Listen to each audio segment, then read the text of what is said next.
Welcome everybody to a brand new Blu-ray and DVD out and about video today, and this week sees the king of rock and roll alive and well in Elvis, hitting the store shelves, including the animated adventure Lightyear, the mystery drama where the crawdads sing, and 80s horror is getting some 4K upgrade love, including the 1980s slasher classic Friday the 13th. And Scream Factory is releasing a 4K upgrade collector's edition of the 1980 John Carpenter ghost classic, The Fog. Plus much more. So let's go see the deals, exclusives, and we are at our first location, Walmart. So let's go in and see what they got. All right, everybody, we are in at Walmart, and holy shit. Oh my god, man. Is this the same Walmart that I go to every fucking week? My god, man, look at all the physical media. Holy shit. This is nuts. Wow. God damn, man. Geez, when they actually do their due diligence to put out the physical media, man, I'm impressed like a motherfucker. Holy shit. Man, let's start. Hell of a lot to dive into. Let's get going, baby. And the first thing I'm seeing, that is none other than Lightyear. Disney Pixar Lightyear. The 4K Blu-ray digital for $29.96. The Blu-ray DVD digital for $24.96. And, yes, the DVD for $19.96. And I actually really like it. Their artwork actually is pretty cool. The Blu-ray and the DVD are very much the same, but the 4K, I like the profile of Buzz. Very nice. Very nice indeed, baby. Now, I got a chance to watch this on Disney Plus with my girlfriend, and I wanted to watch it actually in the movie theaters. I was deterred because I had heard a lot of mixed things from a lot of people. They're like, it's not really all that good of a movie, to be fair. You don't really need to see it in the movie theater. I'm like, really? Lightyear, of all things? Okay, well, I'll take people's word for it. But when it was free on Disney Plus, I'm like, okay, well, I got my subscription. My girlfriend wants to watch it, so, hey, movie night? Why not, man? Now, basically, this movie is about Buzz. Yes, Buzz Lightyear, but not the Buzz Lightyear that you think. No, not the one from the Toy Story movies. This is the real Buzz Lightyear. Well, so to speak. This is the movie that Andy saw when he was a kid. The one that inspired him to get the Buzz Lightyear toy. And all the adventures from the Toy Story movies spawn from this film. And basically it's about Buzz and his cosmic adventures in space, good versus evil, and all the quirky characters in between, and all the Buzz Lightyear sayings that go with it. To infinity and beyond. Yes, indeed. This movie spawned the Buzz Lightyear toy. And honestly, if this is the movie that did it, I'm kind of disappointed. I'm just being real. I really am disappointed with this, man. I mean, I'm just being real with you guys. I don't know. I don't know if I was expecting more. I don't know if I was expecting better. I don't know if I just had high expectations because I'm a huge fan of the Toy Story franchise. But honestly, this movie didn't really do it for me.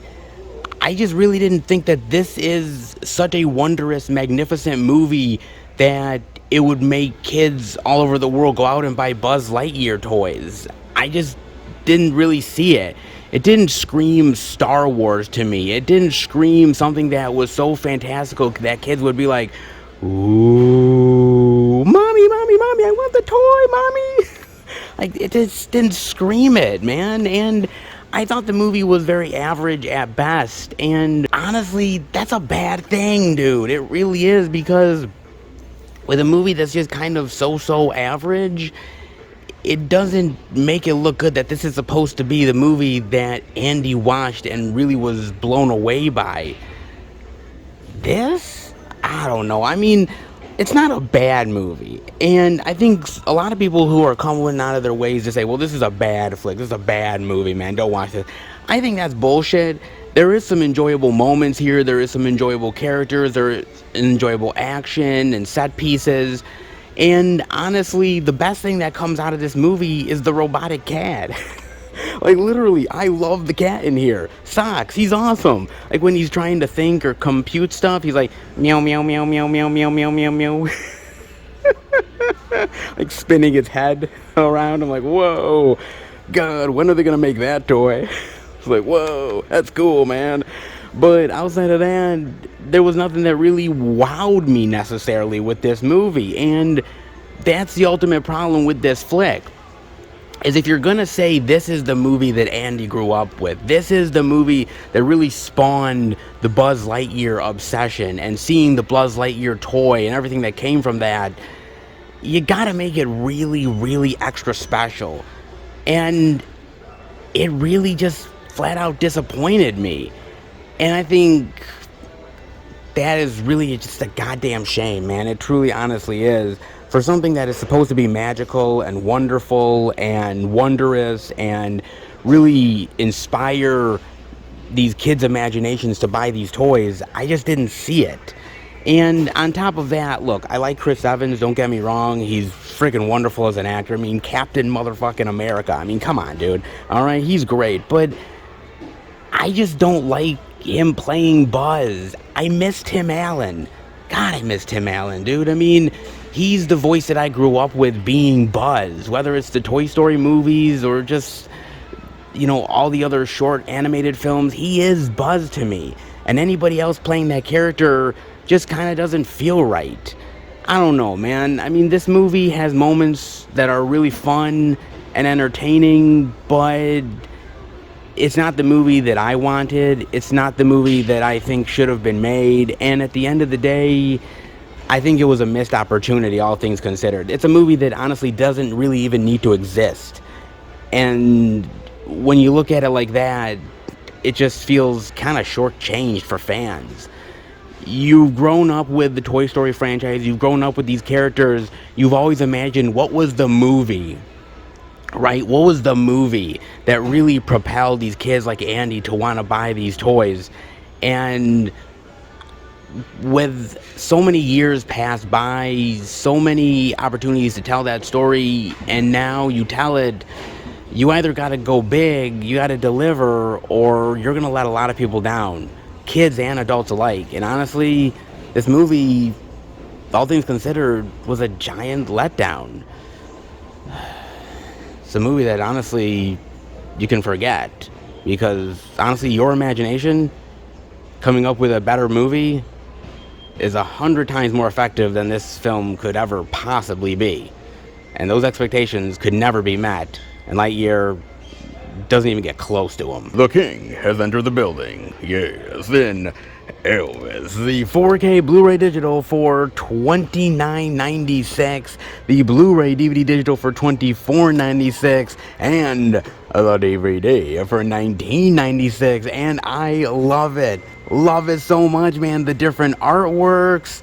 Oh, dude, whether you get the DVD, the Blu-ray, or the 4K, man, you're all getting slightly different artwork, and all looks suited for my man Elvis, the king, baby. Oh, indeed it does, man. Finally, officially, we see Elvis here at Walmart. Now, yes, they kind of jumped the gun just a wee bit last week, but hey, it's finally out for all you king lovers out there. Yes, the king of rock and roll. You damn right he is, baby. Oh, yes, baby. Nice. Oh, Elvis, man. Legends never die. Icons never die. And Elvis is proof positive of it. That is for damn sure. Now, I saw this in the movie theater with Nick, and you know, we were interested to check it out because of Elvis, the personality, the charisma, the charm, the singing ability. I mean, to see an Elvis biopic on the big screen is something you have to see, man. It's just required, man. I mean, Elvis deserves that type of respect, man. He really honestly does. And on top of that, I saw it on HBO Max with my girlfriend because she wanted to watch it as well. So I watched it 2 times with 2 different people, and honestly, both times I was thoroughly impressed. I'm not gonna lie, man. I really dig this movie. I mean, in the movie theater, it was a bit of a challenge at times because honestly, less than halfway into the movie, I really had to take a raging piss in the biggest, baddest way, and I was just holding it to the best of my ability because I'm like, all right, man, I'm really liking this movie and I really don't want to miss a single moment of the story. So I'm just sitting there like, okay, mind yoga. Like, man, take my mind off of anything else other than the fact to take a piss. And man, even Nick was holding it, okay? Even Nick really had to go, and he was like just waiting until the movie ended to get to the credits in order to just then run out of the movie theater and just go to the bathroom as quick as he possibly could, dude. Our bladders were really feeling it like a motherfucker, man. Goddamn were they. Holy shit, man.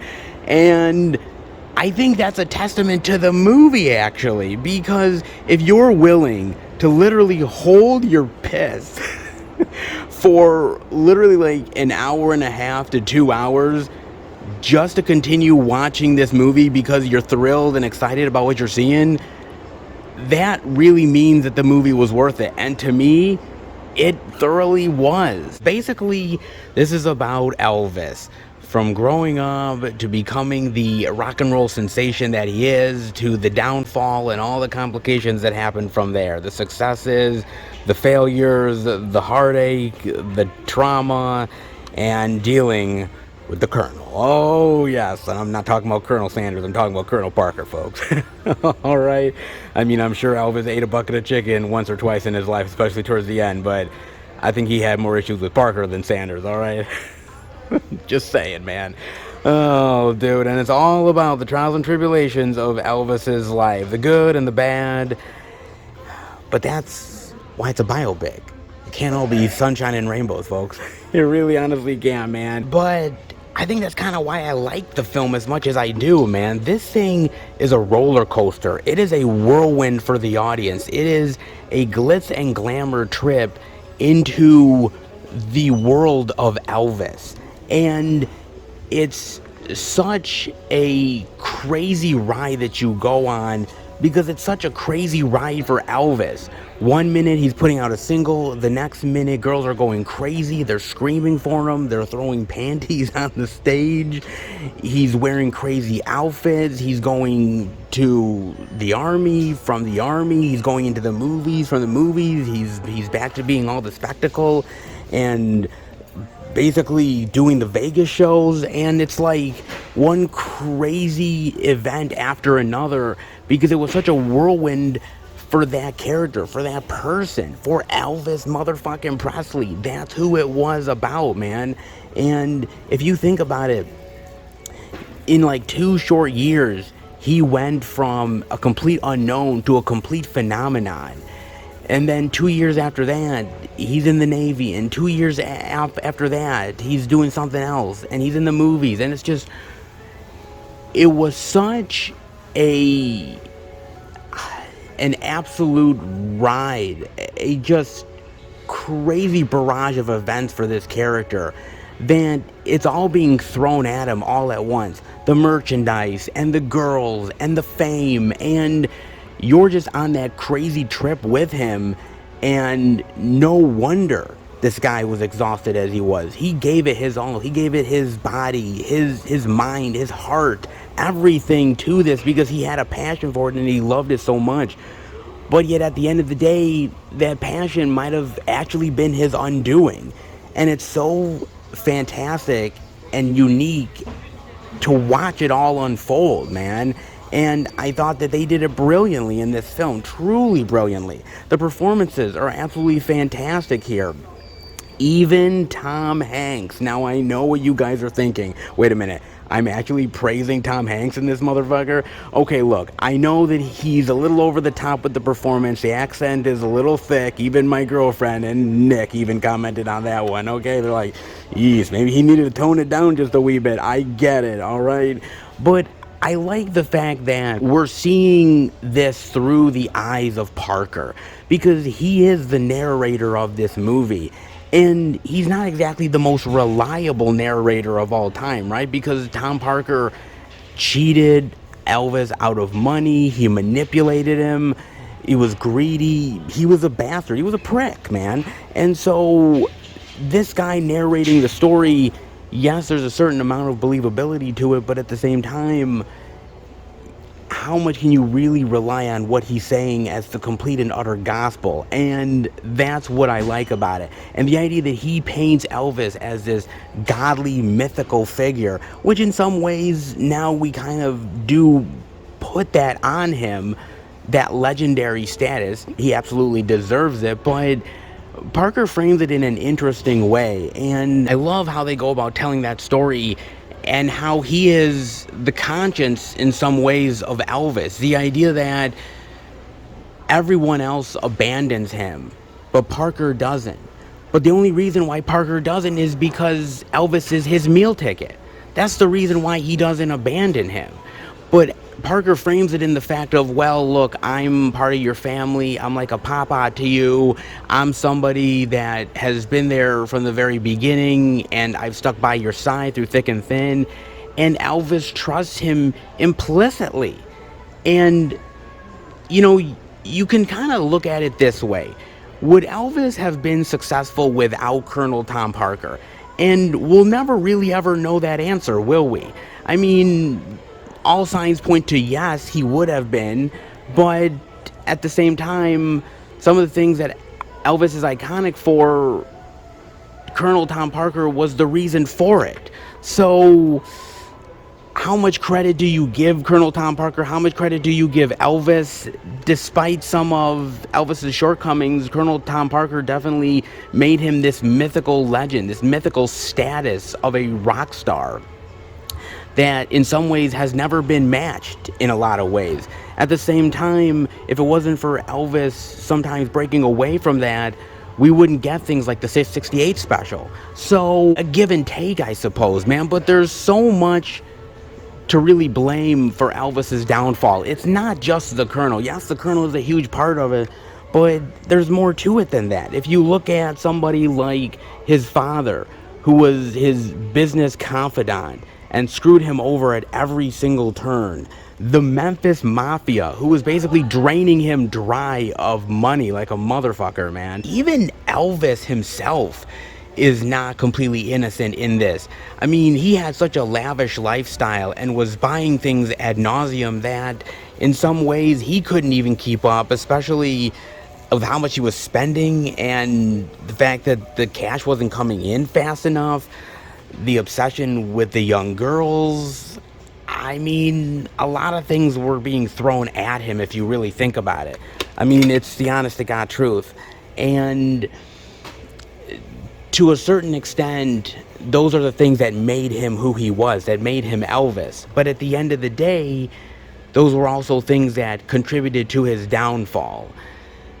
It's really tough, man. And you have to remember that with a movie like this, with it being a biopic, you have to go in with a certain sense of, yes, there's a lot of facts here, but there's also a lot of fiction. And we aren't privy to the conversations. We don't know everything that 100% went down the way that it did. But I think they do a good job in really giving you this lavish experience of Elvis, the personality, and the career, and the lifestyle, and the charm, and the charisma, and everything that goes with that. The wild boy status, so to speak. And I think it works out perfectly. And I gotta give all the actors a lot of credit. Austin Butler a ton of credit. I have to really also give Baz Luhrmann a lot of credit, man. Now, if you go into this movie, dude, it is glitzy, it is colorful, it is in your face, and that is Baz Luhrmann, man. I mean, if you've seen things like Strictly Ballroom or Moulin Rouge, which I love Moulin Rouge, man. Moulin Rouge is a favorite of mine. This guy knows how to throw glamour in your face and make it incredibly entertaining. He knows how to pull that shit off, man. And with a personality like Elvis, it is suited for Baz Luhrmann's style. It is so great. It's incredibly entertaining. It's heartbreaking. And honestly, at the end of the day, you really do gain a new appreciation for the king of rock and roll. I will say this, though. Look, the movie isn't perfect. There's a lot of things that they gloss over. There's a lot of things that they don't really take time on. And I understand you do a 2.5 hour movie, you can only really pack in as much as you possibly can, and you're going to miss out on things. But they didn't really go into a lot of controversial Elvis stuff. And some of the stuff that they did was a little too on the nose. Like, there's a moment when he's in the casino and he's singing, "We're caught in the trap. I can't walk out." When he's doing that song, and Colonel Tom Parker is literally making the backdoor deal to have him be at the casino for like 5 years. Okay, I get it. You're caught in a trap. He's making the deal. I get it. It's shady. A little too on the nose, but look, that's a biopic for you, all right? It ain't always perfect, man. And I will say this. I love the music in this movie. I love the old school soul music, and I love Elvis's style and the old school Elvis classics. But there is some modern day rap in this movie that honestly kind of turned me off. It didn't need to be in the movie. Both Nick and Olivia were very much like, okay, yeah, it kind of took away from the film. It didn't need to be there. They just wanted to modernize it up a bit, and I kind of feel like, they kind of missed the mark with that. But those are minor complaints at best, man. This is a fantastic movie. It is one hell of a roller coaster ride with great performances. Sit back, relax, take in the personality of Elvis, and honestly, you will be satisfied that you absolutely did. The king is back in a big bad way, and I'm damn glad for it. Make sure to hide out where the crawdads sing. Yes, the Blu-ray DVD digital for $22.96, DVD for $17.96. Oh yes, beloved novels become movies yet again. Oh, indeed they do, man. Now, I got a chance to watch this on Amazon Prime. It wasn't something that I really wanted to go out of my way to watch in the movie theater. I was like, I can wait on this one. And I wanted to definitely watch it because everybody loves the novel. I mean, the book is absolutely beloved. It's one of the best-selling books in the modern era, and it is beloved. People love it. It's heartfelt. It's emotional. I mean, people were really looking forward to the film adaptation of this, right? This really glorious, wonderful book that has so much romance and raw emotion to it, and it really affects people, man. It puts them in the feels, man. It really does. And so, boy, people were really looking forward to it. Now, mind you, I've never read the book, so I'm going to this as just a movie. I'm not trying to compare it to the book. I'm not trying to say, well, this is a different comparison to the book adaptation than what the movie is. I'm just looking at it as a straight up film. And honestly, when I did that, I'm kind of underwhelmed. Yeah, I'm not gonna lie, man. I really am. I watched this movie, and when I stopped watching it, when I ended up going through the credits, I thought to myself, what's really the big phenomenon here? Like, why are people so obsessed with this? It seemed pretty average to me, man. Basically, the movie is about Kaya, the Marsh Girl. Yes, well, the townfolk call her the Marsh Girl because, people are mean, man. People are cruel, okay? Something they don't understand. People that are outside of the normal way of being. Fuck it, man. They're weird as shit. We'll just call them backwoods folk. That's what they basically do, man. But Kaya has a much more complicated life than people think she does. Her father was incredibly abusive. The mother ended up leaving because she couldn't take it anymore. The siblings eventually leave, and she is just stuck there with her dad. And then eventually, at some point, the dad ends up leaving. So she is literally in the marshland by herself, trying to slowly survive and make a life out of this. And she somehow grows up within the marsh by herself, and it's basically about her being this timid young woman in the midst of romance. And at the same time, there's also this boy that ends up getting killed accidentally, on purpose. We really don't know, but they're blaming Kaya for it. And so Kaya needs to go on trial, basically defend her life, at the same time tell the story of who she is and how she came to be where she is now. That's a lot to unpack for a 2-hour movie, and honestly, it kind of, sort of, somewhat succeeds a little bit, but not a lot. I mean, this movie is throwing a lot at you, and I'm assuming that the book throws a lot at you as well, but I'm probably positive the book probably paces it a hell of a lot better than the movie does, man.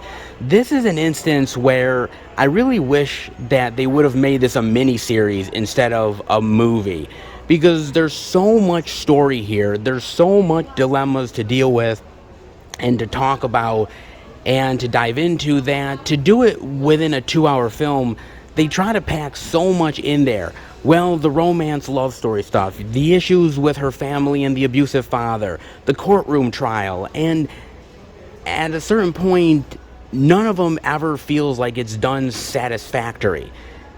It feels like all of these elements got watered down in some way or another to keep it to a 2-hour film, but at the same time, it drags so badly that at a certain point, you're like, dude, how is it possible that you stuffed so much into this movie, and yet at the same time, I'm kind of bored out of my mind? How is that possible? Jeez, what the hell, man? I mean, good God. I'm not saying that it's a bad movie, because the performances are really good. The girl that plays Kaya is incredible. I think the boys, Chase and Tate, that end up having affections for her, I think they're really good in their roles. Really fantastic. I think their acting is brilliant. I just think the story lets them down, man. I don't think it's nearly as dramatic as they were hoping for. It's not nearly as romantic as I thought it was going to be. And at the end of the day, I thought everything got shortchanged. And that really, really fucking sucks, man. I mean, it felt more like a young adult adaptation than it did actually like this great romantic drama, very emotional story we're telling. It feels a little bit predictable. It feels like you don't get enough time with some of these characters to really care about them. And at the end of the day, it just felt like they were going through the motions instead of telling a really gripping story. And that really fucking sucks, man. I mean, this is a movie that is supposed to be an amazing event film.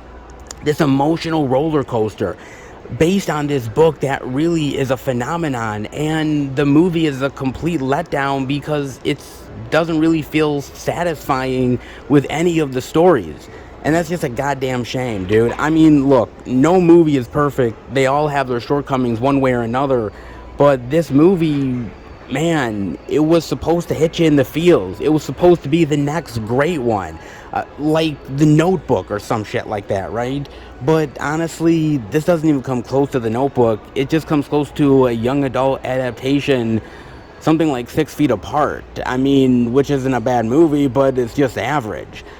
Where the Crawdads Sing could have been this great emotional event movie, but it lets itself down. And honestly, that happens more often than you think. Where the Crawdads Sing, well, it joins the pile of a lot of letdowns. Sad, but very true. Experience the activity again for the 7th time. How many more we got to go? Shit. With Paranormal Activity, next of kin, the DVD for $12.96. Color me surprised, because I'm going to be honest with you, I didn't realize this was actually coming out this week. Okay? I was like, wait a minute. God, this really is coming out on physical media. Man, they really want to torture people more? Alright, I guess we're gluttons for punishment. Shit, man. Ay, ay, ay. Yes, another Paranormal Activity is here to infest your eyeballs yet again. God help us all. Oh, man. Dude, I saw this on Paramount Plus. Yeah, I did, man. I had like a free trial subscription, and I watched it because, I don't know, I've watched the other Paranormal Activity movies. I'm like, geez, what's another one to add to the ever-growing list of useless sequels that we just keep getting over and fucking over again? Oh, man. So, yes, I decided to just go ahead and torture myself yet again. Oh, yeah. I did it so that you don't have to. Please, to God, tell me you didn't watch this, folks. Please, to God, tell me you didn't. Because, basically, your guess is as good as mine if this thing is even connected to the franchise, let alone is even worth it, because this movie is about Margot. Yes, a young girl who basically, in a nutshell, she ended up getting abandoned by her mother when she was a little baby many, many, many years ago. And ever since, she's been trying to find out why her mother abandoned her, trying to find her essentially, and lo and behold, she gets this tip that she could potentially find answers at this Amish community, and, well, decides why not make a documentary out of it. Of course, don't they always? And all the craziness and confusion and somewhat ghostly entities, well, maybe. I don't know, man. I mean, look, I went into this thing not really expecting much, okay? Because to be perfectly honest with you, the Paranormal Activity franchise at this point is like a running gag. It's a goddamn joke. I mean, really, it truly is. The first one is decent for what it is. I really love the second one. The third one is really decent, and it just kept going downhill more and more and more with every single sequel, which seemed even more pointless and confused us with the plot even more. What are the intentions of Toby the Ghost? What are the origins? How is it all connecting? Jeez, man, your guess is as good as mine, because seriously, we still don't got any answers even with this film. I mean, if you think you're seriously gonna get answers, if you are going to believe in the fact that this franchise is going to bring it all home, it's going to make the journey all the more worth it, man, please tell me what you're smoking. What type of ganja you getting from your dealer? Because goddamn, man, give me some of that shit. Please, God. Because honestly, if you can make sense of this crap, man, Jesus must be on your goddamn side. Holy hell, man.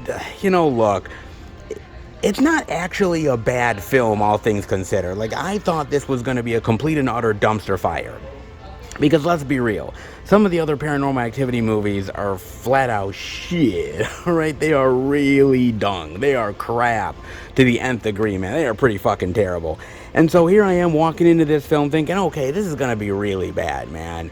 And yes, it still has the stupid moments. It has the annoying characters. You know, it has those moments where you're like, oh, come on, why are you holding the fucking camera? Seriously, why are you doing it? Something is chasing you. You have to literally hold it at every single corner because you gotta film every little goddamn thing in the world. Like, if you are literally running from something that's attacking you, I don't think you're gonna be holding the camera and be like, yo, what the fuck is that? No, you're running for your fucking life, man. I mean, come on, dude. This is bullshit to the nth degree, and these characters never get any better. They just get more fucking stupid, is what they do. And you get those moments in this film, okay? There's no doubt. If you got them in all the other Paranormal Activity movies, you're getting them here, all right? But I got to admit that even though there are those stupid moments, even though there is those ridiculous decisions, fake jump scares that are supposed to terrify you, but instead you're just sitting there like, come on, bro. Is this really what counts as horror nowadays? Okay, to be honest with you, I'm crapping on this film more than I am actually kind of giving it some sort of praise.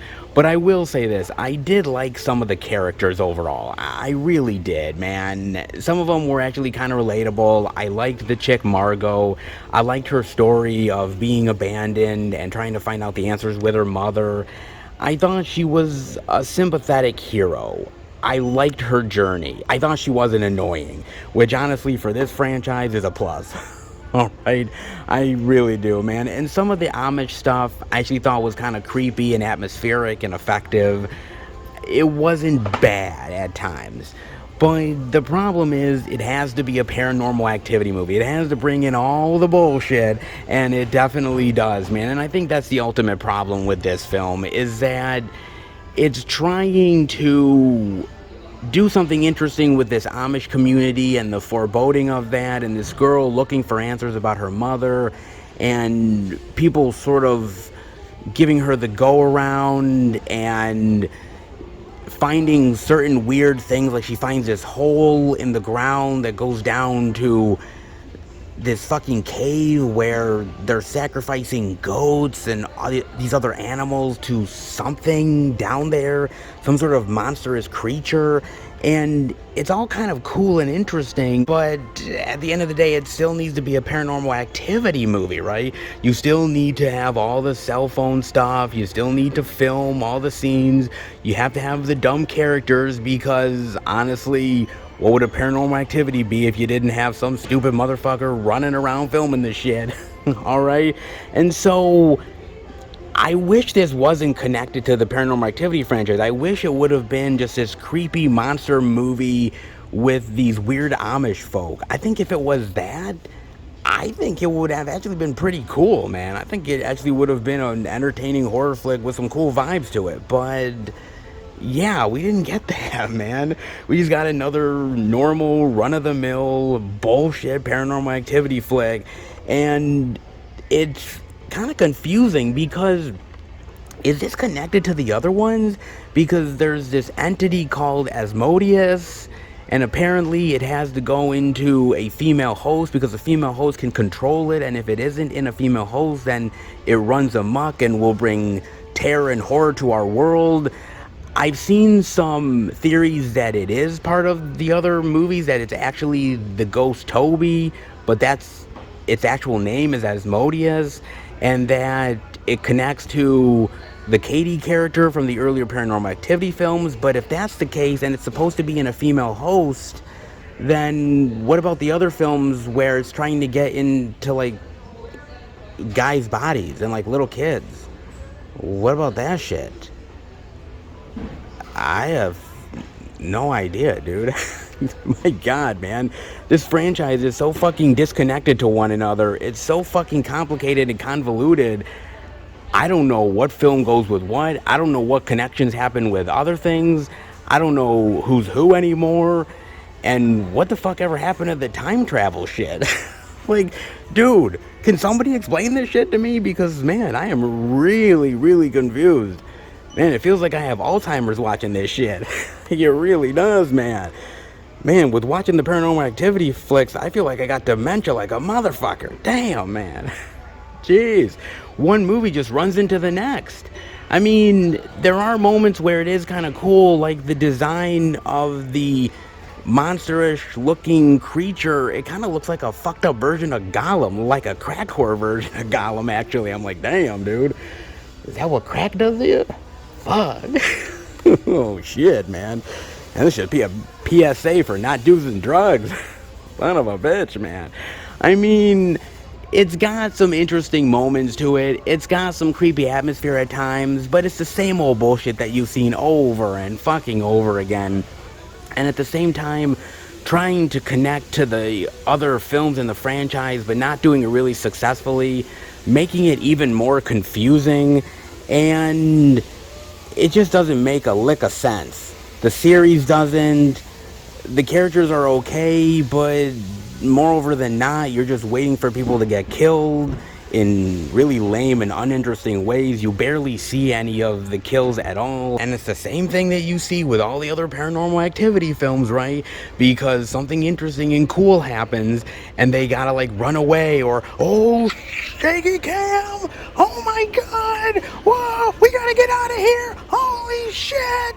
And you're literally just fucking like, wait a minute, what's going on? What is that? Huh? I think the creature bit that person's ear off like Tyson? What? You just don't know what the fuck's happening. What's going on, man? And it never gets any fucking better, dude. Jeez. Oh, man, I am so sick of this shit. I really am, man. I am really sick of this fucking franchise, dude. And I wish it would just go the fuck away, dude. I mean, there's moments where I like this movie, but it is few and far between. And once it really starts to get into that whole, like, third act, oh, we gotta do the Paranormal Activity shit, because, you know, if we don't, then, you know, we're not really a Paranormal Activity movie. We gotta do the same bullshit we do every goddamn fucking movie, not answering a goddamn fucking thing, dude. Oh, lordy lord, man. I don't know, man. I hear they're making another Paranormal Activity movie next year. I hear it's happening, and I just roll my eyes like a motherfucker. I seriously do.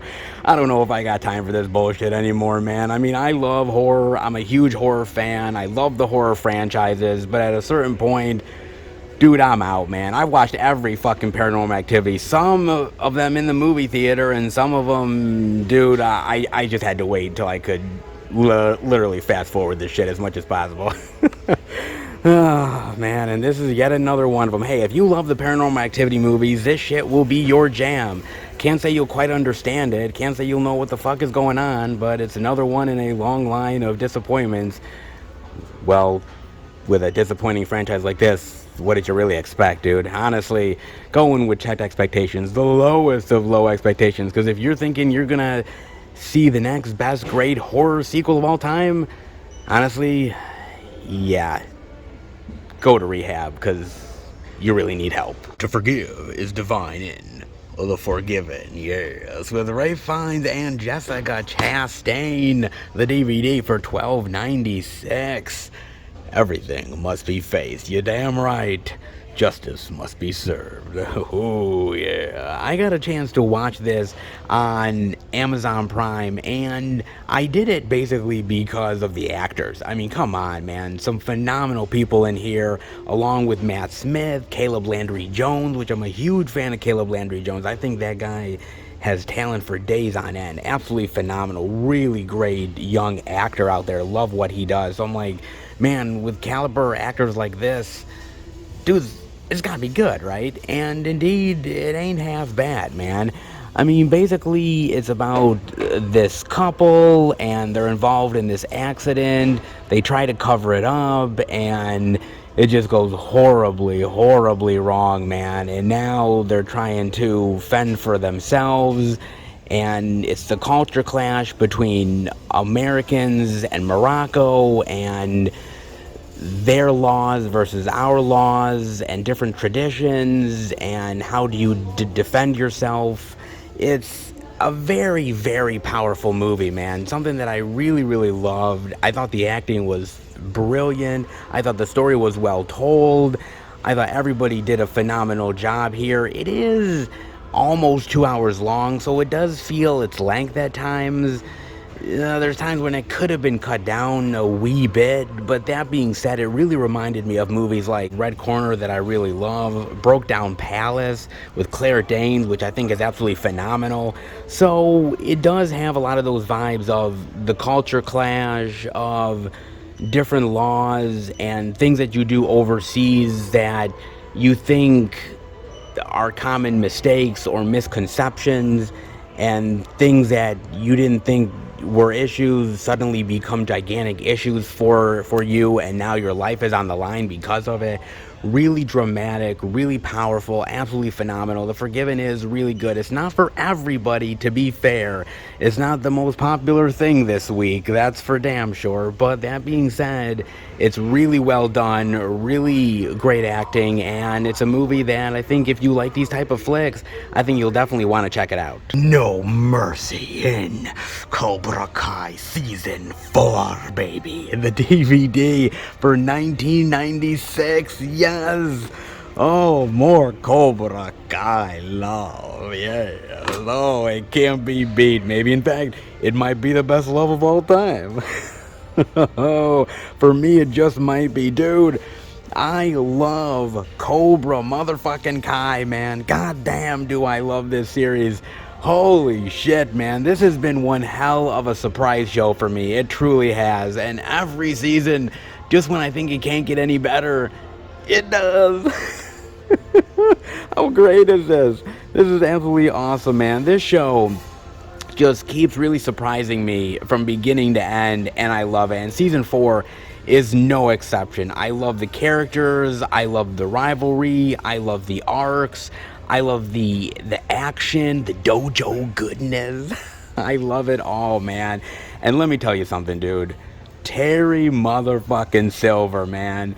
He is one of the best bad guys of all time. He is so skeezy, and he is so ruthless and diabolical and menacing. Oh man, he plays it perfectly. Dude, he is so great in season 4, man. I love him. I love the character of Kreese. I love Johnny Lawrence, Daniel San. I mean, my God, man. The only thing that would make this better is if Pat Morita, rest in peace, if he was still around and on this show, man. That is the only thing that would make this better, man. This is so great, and it's a really great, satisfying journey. All these characters get really great arcs and character development. It's not just the main people, even the kids themselves who are part of Cobra Kai, they get a lot of really great moments to shine here, a lot of really great moments to prove themselves as actors, and really great action scenes. Yeah, it's kind of soap opera-ish. I mean, I'm not gonna lie. It's basically more of a heightened soap opera version of Karate Kid than anything else, but honestly, that's probably one of the reasons why I like that damn thing. I mean, seriously, it really does, man. I just love this shit so much, and being an old school Karate Kid fan from back in the day, it's really surprised me, it's fascinated me, and I have fallen in love with every single season. Yeah, does it get a little bit more ridiculous? Yes, it does. Does it get a little bit more moments where you have to suspend disbelief? Yeah, just a little bit, because honestly, as each season goes on, it kind of gets a little bit more over the top and a little bit more unrealistic, and you gotta suspend it just a wee bit. But there was a really great meme that I thought absolutely encompassed everything that this show is. It had a picture of Daniel and Johnny, and they were together, and it was like two insecure middle-aged men start a gang war. And I was like, yep. Yeah, that pretty much sums this whole series up, man. Two guys who can't get over their childhood rivalries start this epic turf gang war. And I'm like, oh my God. Only those two, baby. Only those two, man. But it's been so great seeing the old Karate Kid gang get back together, seeing the old school actors, and just seeing them in satisfying ways, because they're not there just for cameo's sake. They actually have believable arcs. They actually have really great moments that you care about, and moments where you're like, oh, that Terry Silver, somebody has to take down that motherfucker. Oh man, the great moments of tension that you just love and you just cherish, and you can't wait for the next episode, dude. I am so looking forward to season 5. I haven't watched it yet. I gotta get on that shit, but I love all 4 seasons of Cobra Kai, and it just keeps getting better and better and better, man. And honestly, you know, it's not for everybody. Maybe it's a little bit melodramatic at moments, but I love it. And I'm an old school 80s movie fan, and Karate Kid has been one of those series that I love for many decades. And seeing Cobra Kai succeed the way it has just made me so happy, dude. Not every show like this succeeds, nor should it.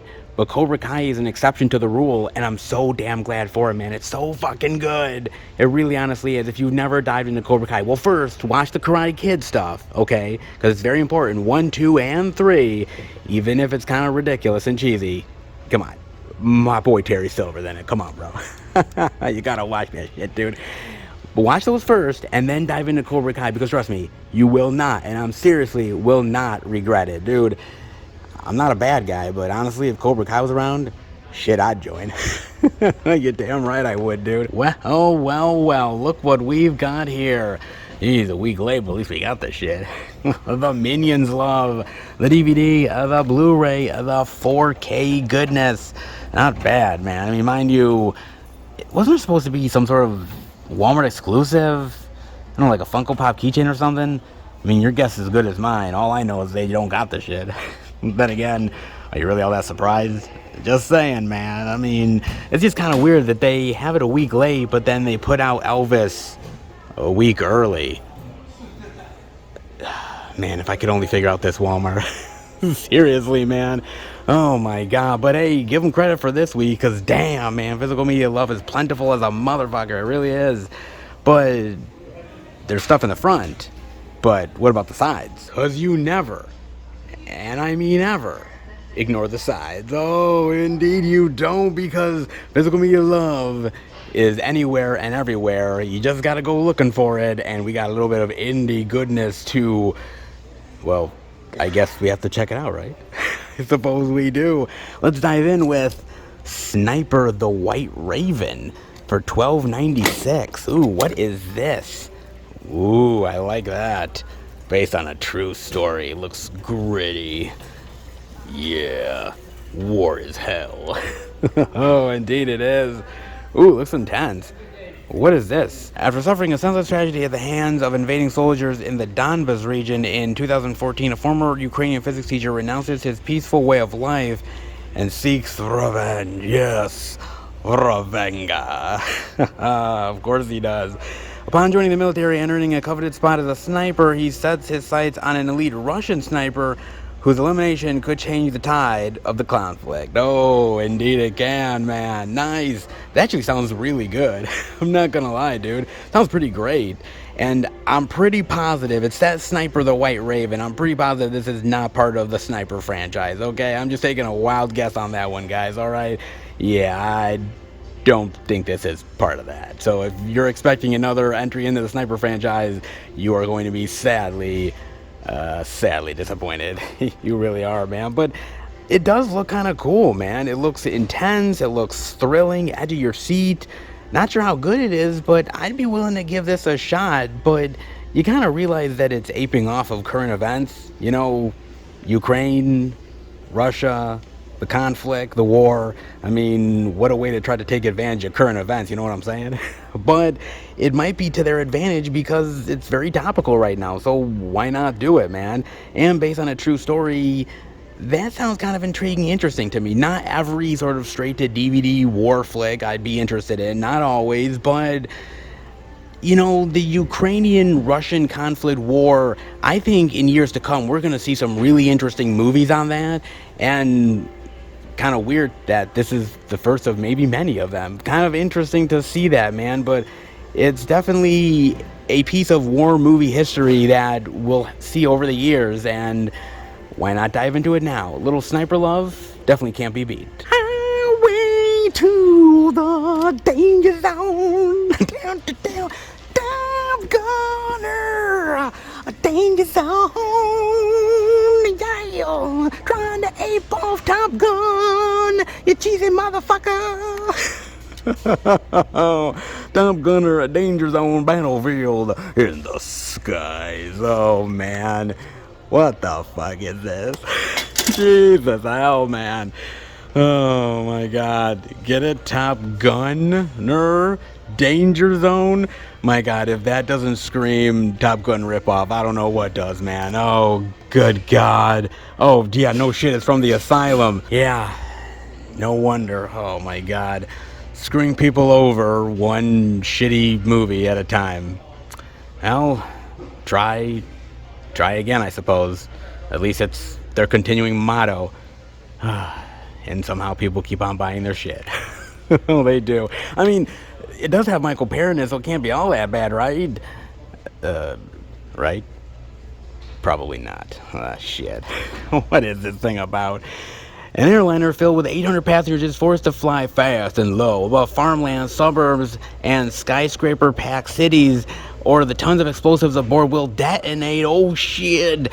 And when an elite unit of U.S. Air Force fighter jets is sent to provide escort, they find themselves facing a squadron of unidentifiable warplanes which ignite the deadly air battle that threatens to destroy all life above and below. Oh, shit. Man, where's Tom Cruise when you need him? Hell, man. Well, if you don't got Tom Cruise, you got Michael Paré, baby. Well, you know, it's something. It is indeed, dude. My God, man, who the hell is even flying that plane? Because if it's not Captain Sully, then they shit out of luck. They really are, dude. Oh, man, what is this turkey? Oh, good God, man. I mean, they are really aping off of Top Gun in a big bad way with that cover. You know that. Look at that, man. I mean, any dummy can look at that and be like, well, I guess they made a sequel to Maverick. Danger Zone. Damn. Well, let's hope that they're shirtless yet again in it. Maybe playing soccer? Well, it doesn't matter as long as they're shirtless. Okay. Oh, yeah, right. I mean, Michael Paré even has the mustache, but yeah, it's not as good as Mouse Teller. It really isn't, man. Oh my God, if you guys know anything about the Asylum, you know that their movies are just absolute fucking ripoffs, and the cheapest of the cheapest ripoffs, man, of some of the popular shit that is out. And the reason why they do it is just to kind of gain a little bit of extra money. Well, if we can ape off of the other movie and sucker people into buying this shit, then hey, we've already got the money in the pocket, so yeah, let's just split tail and run. That's pretty much their motto, and honestly, it's worked out pretty well for them. Can't say I've bought any of their shit, but hey, a lot of people have, and God bless their hearts and souls. I like Michael Paré, don't get me wrong, but this is one that honestly needs to stay on land instead of the skies. Top Gun, this ain't. Yeah, not even fucking close. Space, the final frontier. Deuce style. Let's take a number 2 and check out Deuce, shall we? Oh, baby. The Dark Sphere. A message from space. Ooh, I like that cover, man. That is a cool cover. Come on, you gotta admit that, man. That is pretty kick-ass, dude. Not bad. Nice. And Claudia Black is in here as well. Claudia definitely gets me intrigued. That's for damn sure. The sphere holds their fate. Ooh, you don't say, do ya? What is this about? A mysterious black sphere is discovered in the orbit of Mars. The Achilles is sent to investigate after the bedraggled 6-person crew wake from 8 months hibernation. A blinding light shatters the darkness. The sphere is transmitting a single word, a simultaneous broadcast of one word in over 4,000 Earth languages, ancient and modern. The word is Deuce. God. The stunned and frightened crew face a series of bewildering questions. Will their encounter with God push them closer to the edge of insanity? Will the Achilles crew be the first humans in history to retrieve a proof of God's existence? If so, what does this mean for science, for them, and for humankind? Oh, yes. Something tells me that they ain't encountering God. They're encountering something much more deadly, much more sinister, and much more unknown. Oh, I think indeed, man. Look at that. Nice. I gotta admit, just the imagery looks really cool here. Very science fiction-y, very epic. It looks cool, man. I like the spacesuits. I like the outer space stuff. It doesn't look bad. Then again, it could be shit, alright? Let's be fair here. We have seen a lot of indie titles where it looks really cool, but then once you see it, you're like, damn, man, that cover lies like a motherfucker. It really does. And this might be another one of those. It could be so bad that it makes Jason X look like Avatar. Oh, if only. Oh, man. God damn, dude. I mean, it is interesting. I will say that. I like the idea of God and the meaning of God and the purpose of God and what does it mean to actually possibly encounter it. You know, it's not like Star Trek hasn't done that a time or two, right? Part 5, The Final Frontier, just saying. Shatner met God. Well, sorta. I mean, you could argue that Shatner is God. Yeah, you know it. Oh, yeah. I don't know, it sounds kind of interesting to me. It really does. And Claudia Black, I gotta give Claudia Black credit. She has sci-fi cred, right? I mean, Farscape, come on, Farscape is absolutely kick-ass. She was in the later seasons of Stargate SG-1. She was in Pitch Black. Yeah, she is a really great sci-fi actor. She's done some really great things. Not saying this is one of them, but with Claudia Black in it, it does give it a little bit of sci-fi cred, just a wee bit. Will that save it? Well, that's anybody's guess, but are you willing to take the chance? Definitely let me know, man. Very interesting indeed. A little sci-fi love, never hurt nobody. Well, that's if it's good. But you never know with the indie love. And this indie love, well, it's got some mileage. Not sure how much, but at least it's got something, you know what I'm saying? Indeed it does, man. As does all the physical media love this week. Holy shit. Walmart be killing it, man. They're awesome. And what a week to do it. Not bad. Let's head out. Holy shit. Did you see that? Oh my god, man. It literally went from famine to feast in like 1 week's time. Holy hell. My god, man. There is so much media that they have this week. Literally, they were like, well, geez, I think if there's any week to bring out the big guns, this is the week to do it. Oh, indeed it is. And they're damn right, man. My god, huge releases pretty much for everybody. You even got indie love this week here at the good old Walmart. Damn, dude. And even some surprises. Man, who really needs another Paranormal Activity movie? Oh my god, man. Wow, they had so much shit here. Dude, this is totally unlike Walmart ever. You guys know that, because Lord knows I've been filming here for a long ass time, man. And you know, 9 times out of 10, it usually is not like this.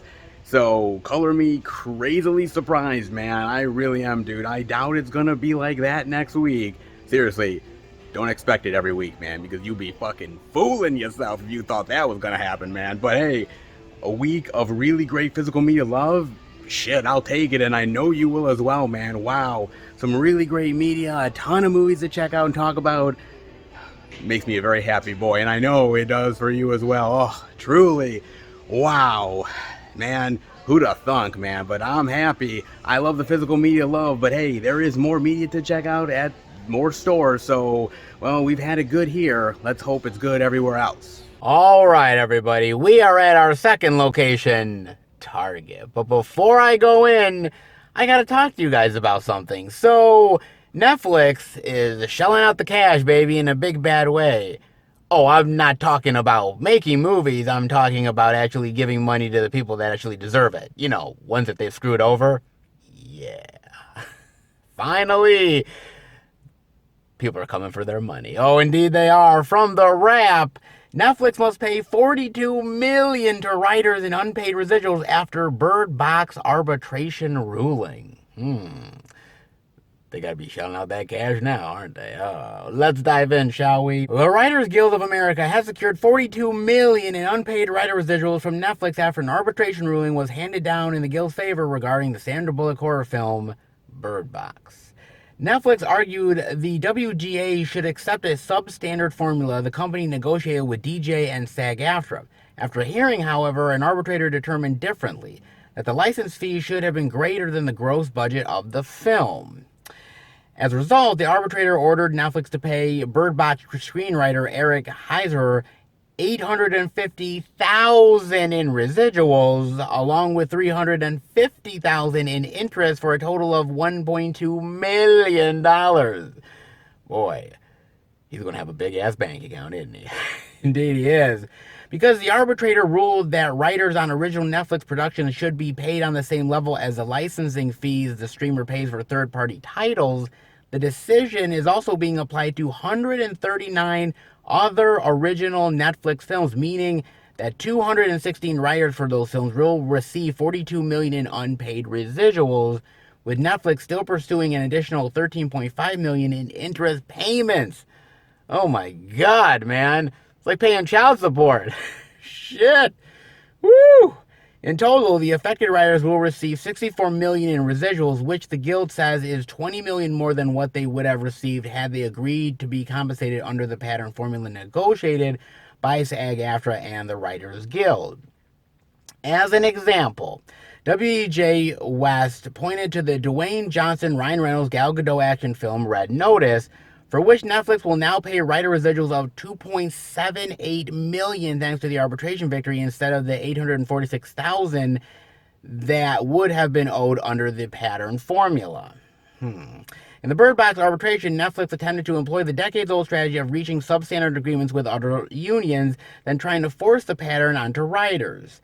In this case, Netflix failed because the WGA was willing to fight for what writers were owed under the NBA instead of accepting the usual pattern.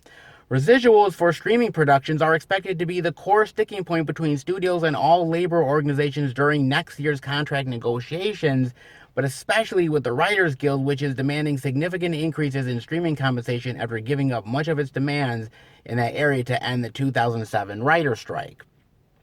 The battle over residuals was expected to come to a head during the last contract talks in 2020, but was sidelined due to the COVID pandemic. The upcoming 2023 negotiation challenges us to address the industry's rush to use the growth of the streaming model to depress pay and working conditions for Hollywood talent. It is our hope that writers and all Hollywood labor will receive their fair share of the value we together create, the WGA said. And Netflix couldn't be bothered to comment. Gee, I wonder why. When you're paying out that money, you really don't want to talk about it. You really don't, man. Oh, Lord. Okay, so this is a big deal.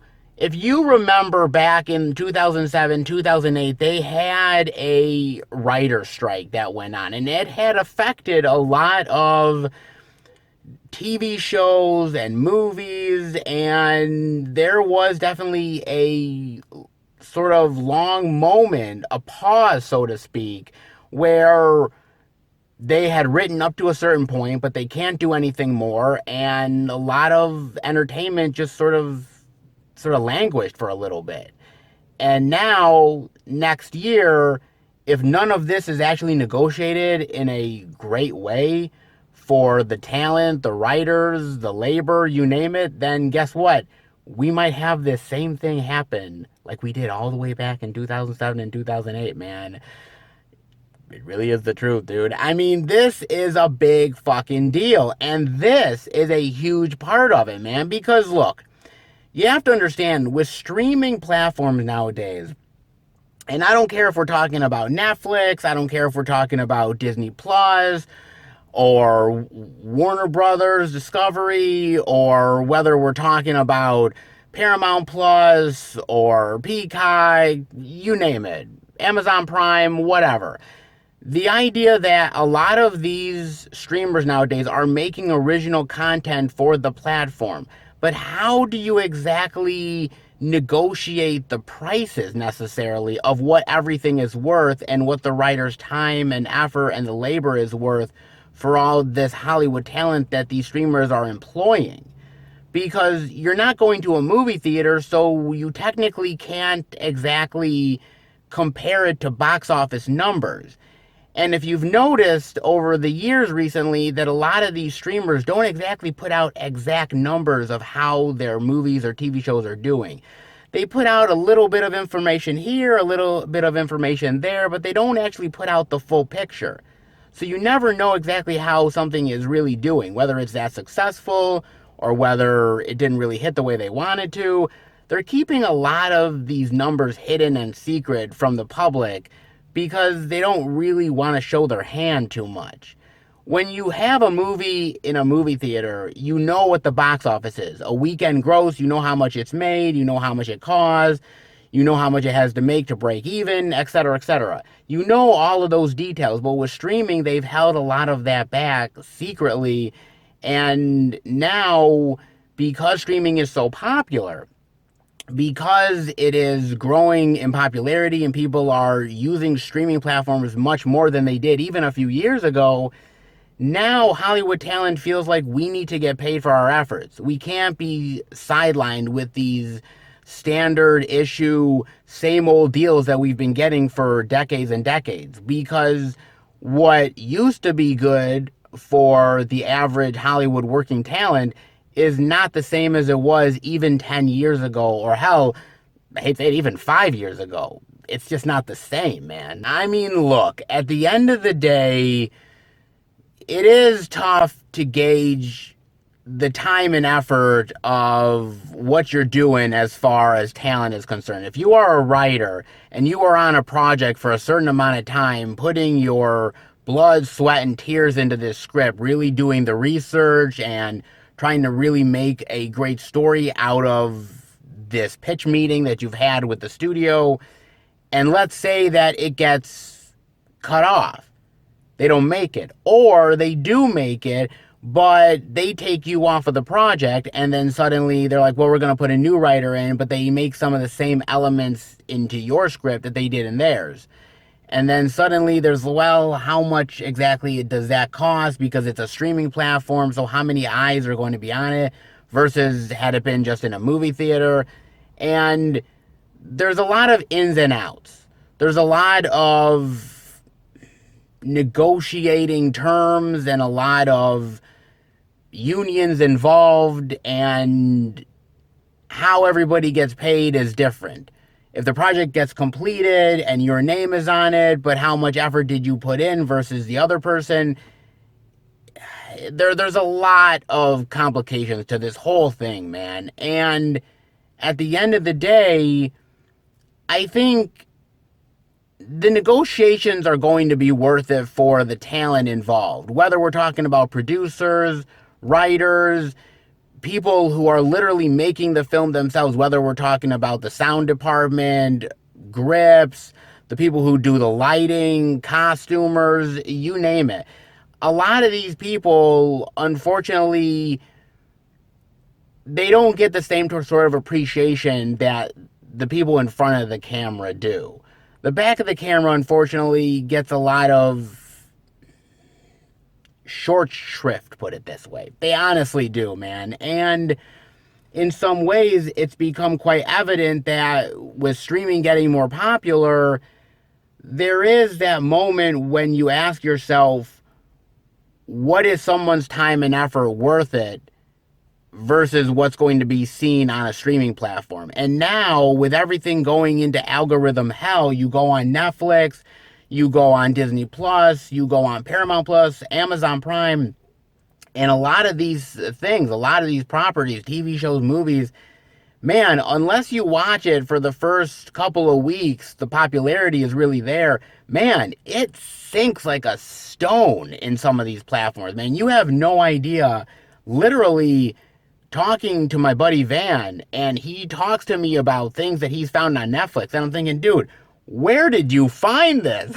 Like, man, where were you looking? And I'm like, my God, man, I've never heard of this. It's like, yeah, I just went down the rabbit hole. I punched in a couple of letters, and boy, here it all comes, man. I'm like, whoa, dude. Nowadays, a lot of that original content is just there to build up the platform, to have content for the sake of having content. So you bring in these writers, you bring in all this talent, you bring in the crew to make these movies, and it may hit big or it may not. But the fact that it's just there on the platform to be there because we need more content to justify the amount of cost that we're actually charging customers. But then again, how much do you pay these people if it's a shoddy little horror flick? Is it worth paying them a lot of money for it? But what if it hits big?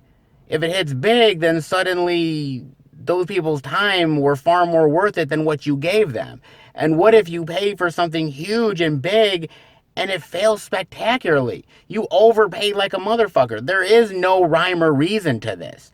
And unfortunately, Netflix is trying to skimp on paying these people because in their mind, they're like, look, we'll give you this standard little issue fee that, we think you're worth, and then we're going to move on to the next thing. And you either are going to work with us again or not, but this is what you're getting paid. And I think in some ways, the courts, the rulings, the unions are saying, look, TV has been around for a long time.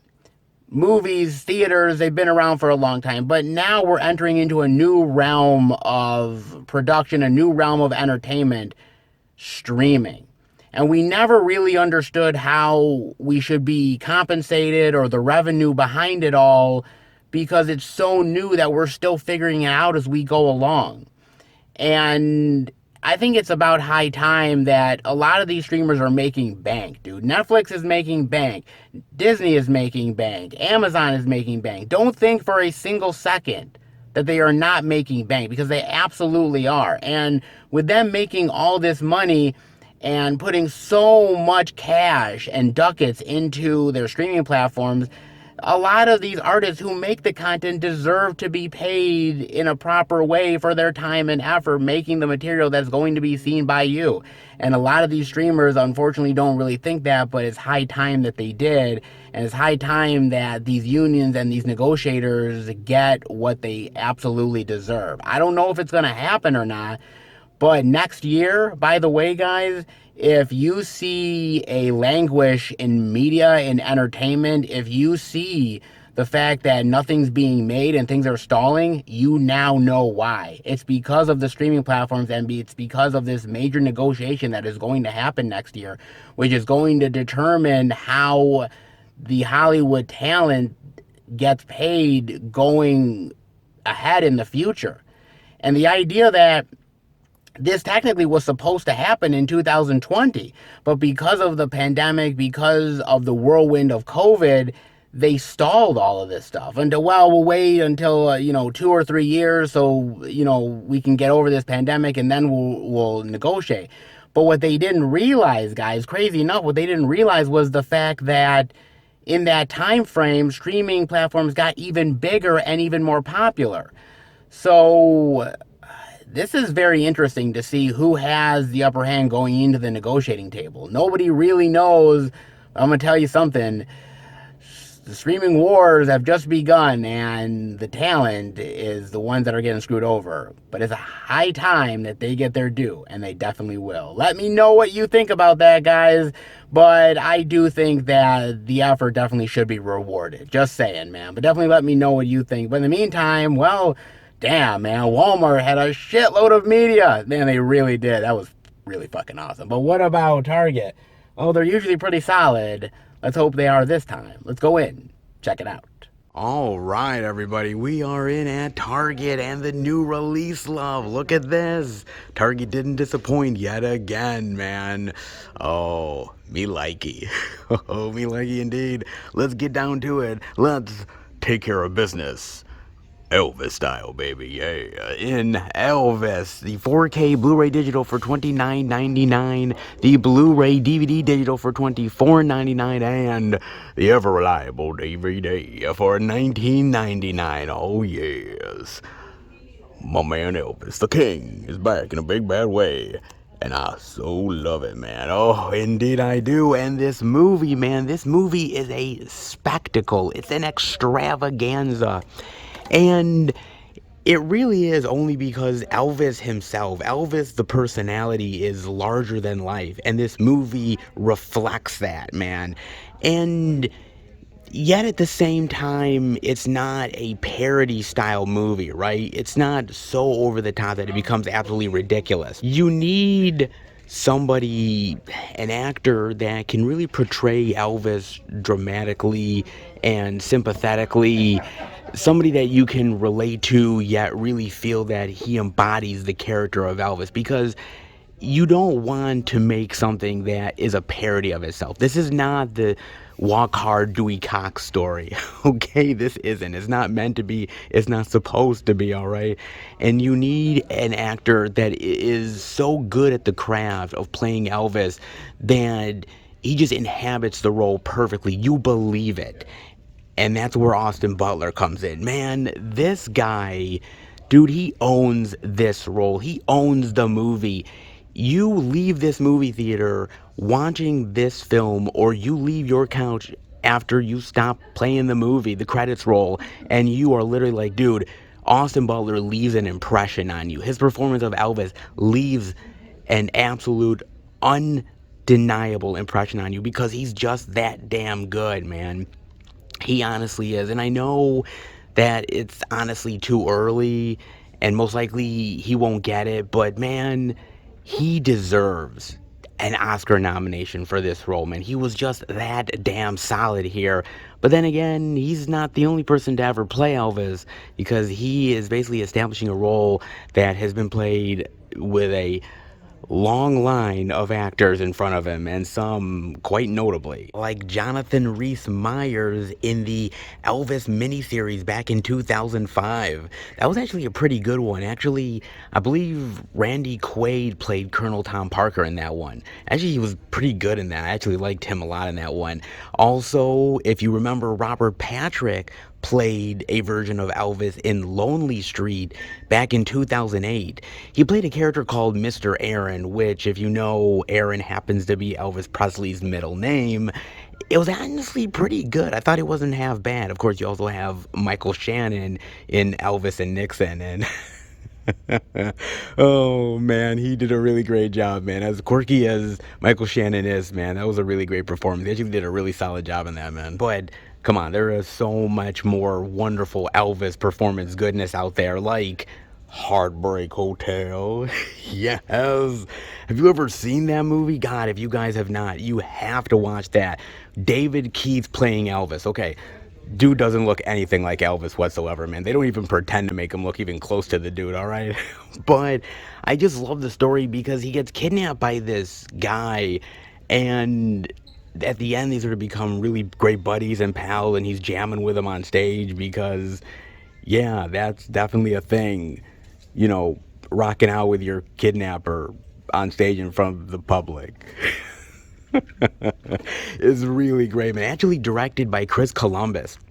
So good, man. I love that movie. I also really love Finding Graceland with Harvey Keitel playing Elvis. Now, technically, you could argue that he's not really playing Elvis. He's this drifter that claims to be Elvis, and he's giving a young Jonathan Scheck a lot of advice as he's on his way to Memphis. It's actually a really good movie, man. It's one of those ones that I grew up watching. Really love that one.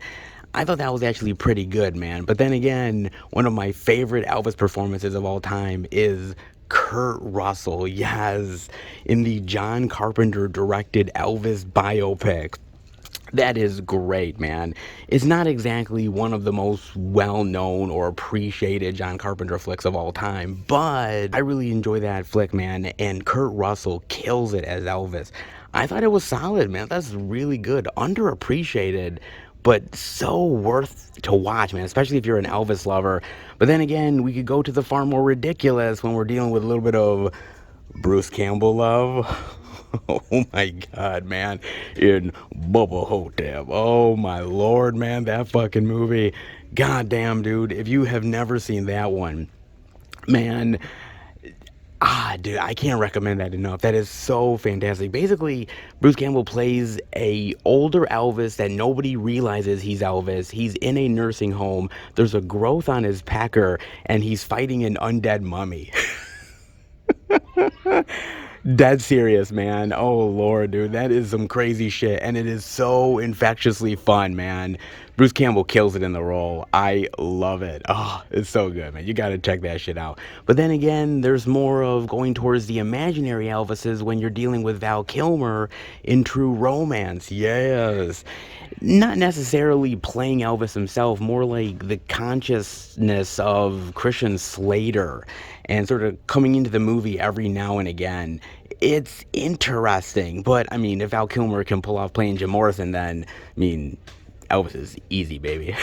mean, absolutely. I love that so much, man. Hell, even Don Johnson. Yes, Miami Vice Don Johnson himself has played the good old king of rock and roll in Elvis and the Beauty Queen, a TV movie from 1981. Yeah, that's a deep cut, baby. That is a deep cut indeed. Hey, man, go try searching for that shit. Oh, man, I watched that so long ago. Oh, wow, man. The people that you would never think would play Elvis. Don Johnson, man. It wasn't half bad, to be honest with you, man. It's actually not bad, but there have been a lot of really great actors that have played the character, the personality of Elvis Aaron Presley. And yes, some are better than others, but we have to put Austin Butler in the conversation of greatest Elvis acting, Elvis impersonations of all time. We have to do it, man, because he's just that damn good.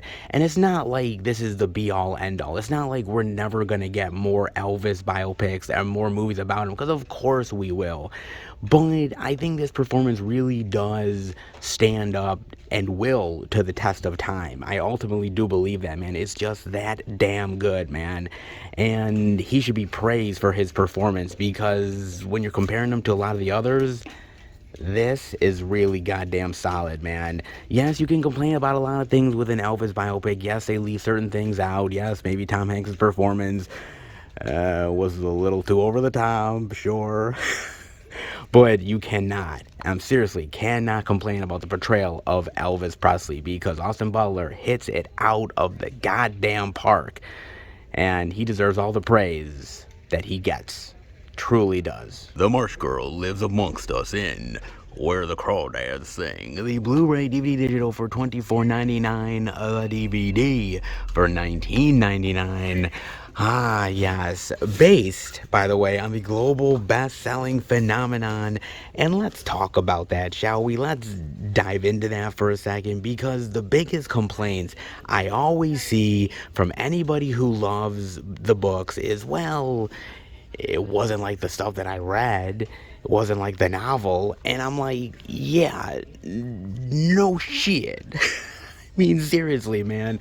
To try to compare the two is absolutely asinine, man. You can't do it. There's just no way to do it, because they're two different mediums. There's two different experiences. And one is more visual, and one, obviously, you take the page and you read and you experience it through your own mind. And to try to compare the two in any way, shape, or form other than entertainment purposes is the wrong way to look at it. And you're bound to be disappointed in one form or another, one way, because what's in your mind is not necessarily what's going to be actually on the screen in front of your eyeballs. And this is the real problem, because trying to faithfully adapt something, any type of book or novel, graphic novel, comic book, is sometimes always going to fail, always going to blow up in your face. And this is another one of those instances where it does happen. I mean, I remember when Lord of the Rings came out, when Fellowship of the Ring, and people, fans, were going apeshit. They're like, where's that scene with Tom Bombadil where they're heading towards the mountain, and you know, Tom's being tempted by the ring? And I'm thinking to myself, well, you know, if it doesn't really have anything to do with the overall story, and honestly it really didn't with the journey, it was just a stop along the way, then why keep it around? Other than to be faithful for the fans, what other purpose does it really have at the end of the day? If you can get rid of it and you can streamline the experience, isn't that better for the movie? I think it is. I mean, it just kind of baffles me. Or even thinking about something like The Lovely Bones. All right, I mean, I'll be honest, that Lovely Bones movie is a real piece of shit, all right? But again, the book is so great that trying to adapt that to the screen, trying to be faithful to it, it just didn't translate the right way. And I think Where the Crawdads Sing is in that tricky situation, right? Where people loved it. People love the characters and they love the experiences. And they love the dilemmas and the romance, and to try to make something faithful, you're kind of limiting yourself to a certain degree, trying to jam pack certain things in all at once to satisfy the fan base doesn't always work. A lot of times it blows up in your face. I mean, look at 50 Shades of Grey, anybody? Prime example, man. But to try to live up to that inside your own head, it just isn't going to be possible to do it, man. And I think that's where this movie fails. And I feel bad for somebody like Reese Witherspoon, who was a producer on this movie. She had a real passion to adapt this, and to be honest with you, it just kind of blew up in her face. Because on one hand, you're trying to be faithful. On one hand, you're also trying to make a movie that has its own merits and can stand on its own. And that's just not possible to do, man. Whether the expectations were too high, whether fans had too much hype in their own head, it just didn't really translate. But then again, when you're looking at it just separately as a movie itself, like I have, it doesn't really stack up either. So it's one of those things where the translation didn't work from book to movie, yes, but that might be in people's minds. But at the same time, as a straight up movie, you don't get the emotion, you don't get the romance, you don't get the character development that you really want either to really care. So how do you go about it properly? I think you have to, in some ways, yes, be faithful to the adaptation to a certain degree, but you also have to have your own creativity as an artist and not be held down by what's totally on the page. I think certain movies are able to prove that, like Lord of the Rings, yes, and a few others, but when you try to be too faithful, this is what happens. And honestly, the results weren't good for anybody. To infinity and beyond. Well, not like it really reached it, but at least tried. In Lightyear, the DVD for $19.99, the Blu-ray DVD digital for $24.99, and yes, the 4K Blu-ray digital for $29.99. My man Buzz. Yeah, you didn't live up to the toy. But then again, was it ever really possible? Yeah, I don't know, really, if it was ever really possible to live up to the hype that was in fans' heads. Kind of like with a book adaptation, this wasn't really going to cut the cheese. It certainly wasn't, not even close, man. I mean, to be honest with you, I kind of feel like the movie had a stigma to it by making it Lightyear, right? I wish in some ways the movie would have just been a regular space adventure Pixar flick that didn't have any connection to the Toy Story franchise. That, I think, would have been much better. Now, if that was the case, I would have just watched the movie and I would have been like, well, it's all right. It's not great. It's an interesting adventure of a movie. I like the CGI and the animation, and I think it's fun and entertaining for what it is, but it didn't blow me away. But then again, when putting this expectation of being part of the Toy Story franchise, it almost added a certain level of hype and a certain level of anticipation for the fan base that it was never going to achieve. And in some ways, by doing that, you ultimately hold it to a higher standard than it ultimately should have been. And when you do that, no matter what the expectations were going to be, when you walked into this film, it was never going to produce the results that you wanted, myself included. And is that on us, or is that on the creators? Maybe a bit of both. At the end of the day, it is ultimately up to the studio, because they were the ones that made the decision that this has to be part of the Toy Story franchise. And this has to connect to it, because we can't just sell it on being this space adventure Pixar flick. We have to actually add it to being part of an ongoing franchise. But honestly, I think that was the wrong way to look at it. And by doing that, you ultimately cut the legs out under this film, because no amount of imagination was ever going to produce the movie that you think Andy would have found when he was a kid, right? It was never going to be that way. And ultimately, it's based on greed. That's what these studios do. It's greedy for the sake of being greedy. All they wanted was more Toy Story money. That's it. They wanted to take your love of Buzz Lightyear and the Toy Story movies and translate it into this film. And a lot of people saw through the bullshit. I mean, that's honestly the truth. They really did. And it's a shame because the movie is decent, but it's not Toy Story good. It's not Toy Story phenomenal. It's not Toy Story legendary. And when you put those expectations on a film, you end up really hindering it from the word go. And a lot of these spin-offs from the regular series almost never really work, man. You look at something like Shrek, right? You do Puss in Boots. We love Puss in Boots as a character, right? Those Shrek movies he's in kills it. Antonio Banderas is awesome. But when you put it in a separate movie, it doesn't really work. It's good in that moment that he's in those Shrek movies. A little bit goes a long way, but when you put it as a whole movie unto itself, it doesn't quite translate. The only times that it actually has been the Minions franchise. Taking the Minions out of Despicable Me and actually doing something that's featured right there in your face, them front and center, I think that's where it's really worked well. But that's one of the only instances.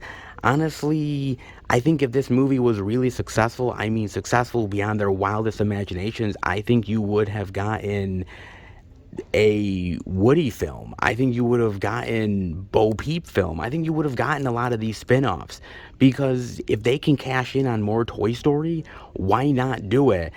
And that's ultimately a shame at the end of the day, man. Like I said, I thought the movie was okay for what it was, but it wasn't great. Exploiting your love of a franchise is nothing new, folks, okay? It's not like it's suddenly like the in thing to do and everybody is doing it now. That shit's been going on for decades upon decades upon decades, whether it's Lord of the Rings, whether it's Harry Potter, whether it's Star Wars, now Toy Story, the Minions franchise, Shrek, you name it. I could go on and frickin' on, man, okay? They exploit your love of it to try to get more money out of you at the end of the day. And I think a lot of the fan bases now are seeing through that. If it's not genuine, if it's not real, if it doesn't feel like it really belongs, then they're not going to take that shit anymore. You really have to work hard to gain the fans' trust and to gain their money, because at the end of the day, we love these franchises and we just don't want to be exploited for our love for the sake of loving it just because it's something new. You have to really make it worth our while to make it something that we're going to love and cherish. And Lightyear just didn't prove it. Better luck next time for the Toy Story franchise. I honestly hope not, because really, if Lightyear's any example, it ain't getting better, folks.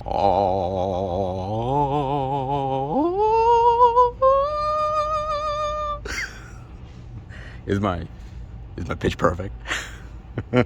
I highly doubt it.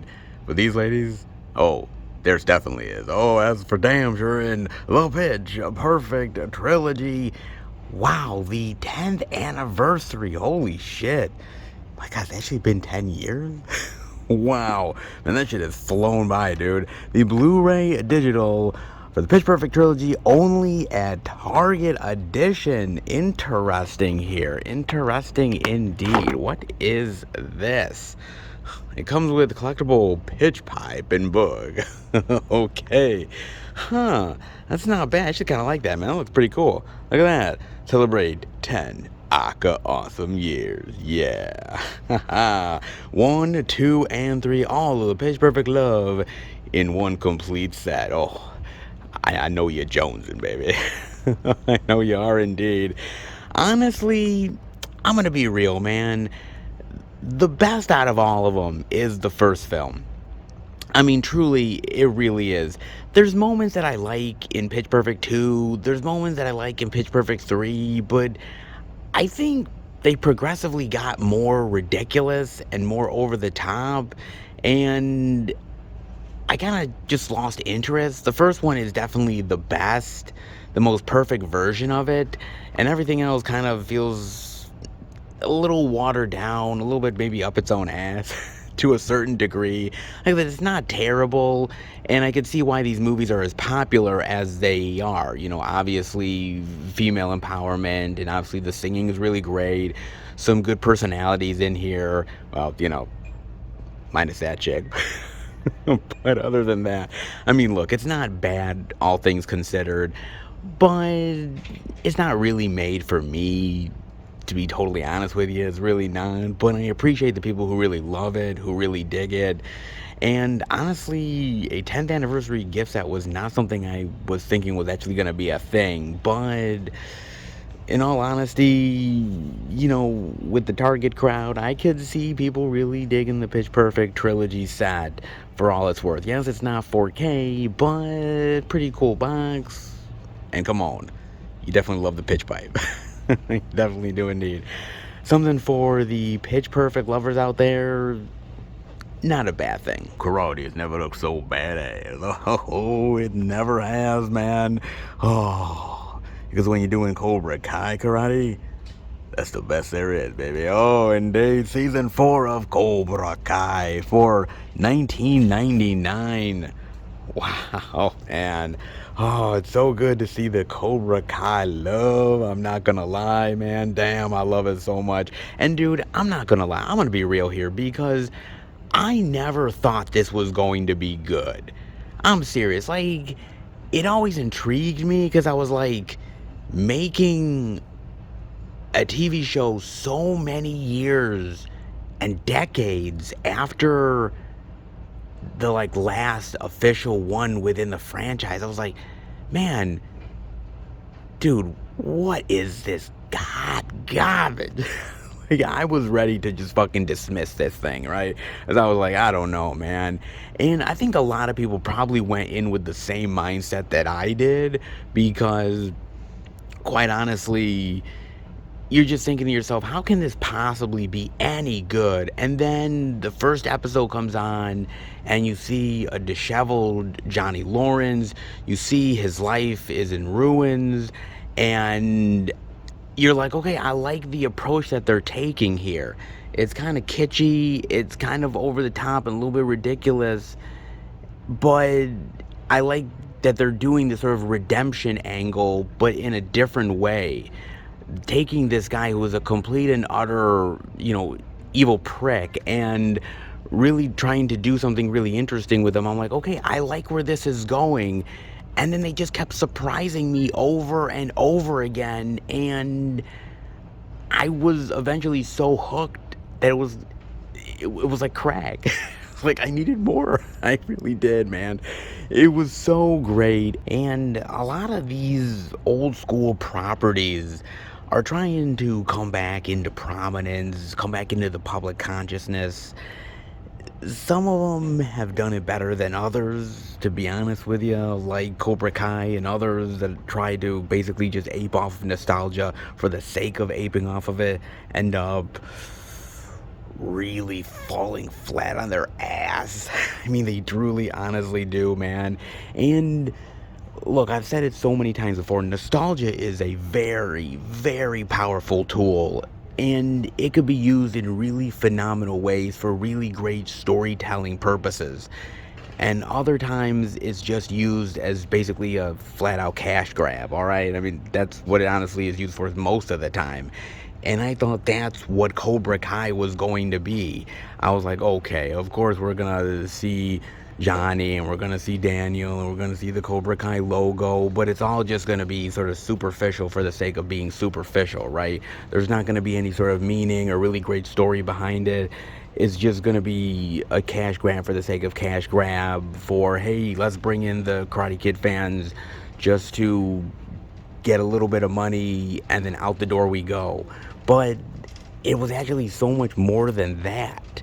And it's been a great story about rivalries and friendships and mending broken ties and dealing with your demons, and there's been so much really great storytelling opportunities in this show, and I thought we would never get that shit, man. I thought Cobra Kai would never be what it became, and shame on me for doubting it. I mean, seriously, shame on me indeed for doubting this shit, because it's so damn good, man, and it deserves all the praise and the love that it's gotten, and here's to many, many more seasons ahead. I don't know how far they're willing to take this. I don't know how far they're willing to go, but I'm on board. And as long as the storytelling is still great, the characters are vibrant, and the action is kick-ass, consider me on the train till the end, man. Consider me indeed, dude. And season 4 proves that they still got a lot of fuel in the tank, and I can't wait to see where they go next. Oh, indeed, man. Not bad. Pretty kick-ass. Well worth the journey. As is well worth the journey for Target this week. Look at this. Physical media love, baby. In fact, Elvis has been selling pretty well as I've been here. The Blu-ray is completely sold out, and there's not much more copies left of the 4K, so Elvis is definitely leaving the building here at Target, and all the rest of the physical media love as well. Not bad. Target definitely did their due diligence this week. I'm definitely digging it. Let's head out. Well, what do you know? Target does their due diligence on physical media yet again. Like there was any doubt. Never a doubt whatsoever, man. They had the new release love. They had all of the great physical media goodness that we expect, plus a surprise or two. Seriously. Man, 10 years of Pitch Perfect. Man, time flies like a motherfucker. It truly does, man. And that proves it. My God, man, they had all the goodies that we definitely wanted, and I'm damn glad for it indeed. And I know you are as well, for sure you are. And it actually kind of looks like Target is kind of changing up their physical media section a bit. Yeah, they're kind of doing a little bit of a reset. Don't tell me they're getting smaller. Oh, God, let's hope not. Let's hope it's just rearranging for the sake of rearranging and not making it smaller, because, I don't think my heart can take physical media getting smaller than it already is. I don't think I can. I don't know about you guys, but oh boy. Indeed, man. But hey, hopefully next time I come in here, it won't be so bare. Let's hope, guys. But hey, at least they have the physical media love, and so there is a bright spot there. Let's take what we can get, guys. All right. Hey, I will take the physical media love, because anytime there is good physical media love, like here at Target, it always makes me a very happy physical media boy. Oh, it definitely does, despite, yeah. Hey, at least we got the love, and I will take it. That's for damn sure. I know you will as well. But how about more physical media love? Let's head to more stores and see what we can find. All right, everybody. We are at our third location, the second Walmart. I'm going to go in and check out if there's any interesting unique titles worth showing off. If there is, I'll bring it back to Film Fan 108 H2 and show it out to each and every one of you. But before I do that, gotta talk about a trailer with you guys. And the mystery is afoot yet again with Daniel Craig in The Glass Onion. A Knives Out mystery. Knives Out 2, baby! Coming your way to Netflix very soon. Oh, man. And you thought it was going to be in a movie theater. What were you thinking? Okay, so let me be real for a second. I love Knives Out. And Knives Out came out of nowhere. I mean, yes, the trailers were really good, but Rian Johnson wasn't exactly everybody's favorite, put it that way, man, because he had directed The Last Jedi. He stunk the place up in a big bad way. People hated him. That movie is so divided and sometimes reviled that, man, boy, talk about the hate that Rian Johnson got, man. So here he's doing Knives Out, and everyone's like, oh, what the hell is Rian Johnson gonna do this time?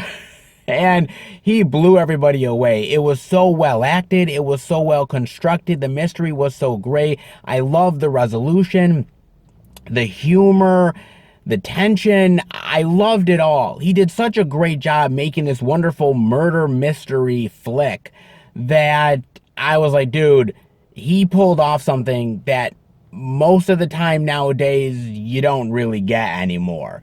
Back in the day, you got a lot of really great, wonderful murder mystery flicks, and nowadays that's just not really the thing to do anymore. We've slowly gotten back to it, but you know, it's been because of certain things like this or the Murder on the Orient Express remake that really brought it back to prominence again. But for the most part, it's not something people really do because not many people can really pull it off that successfully.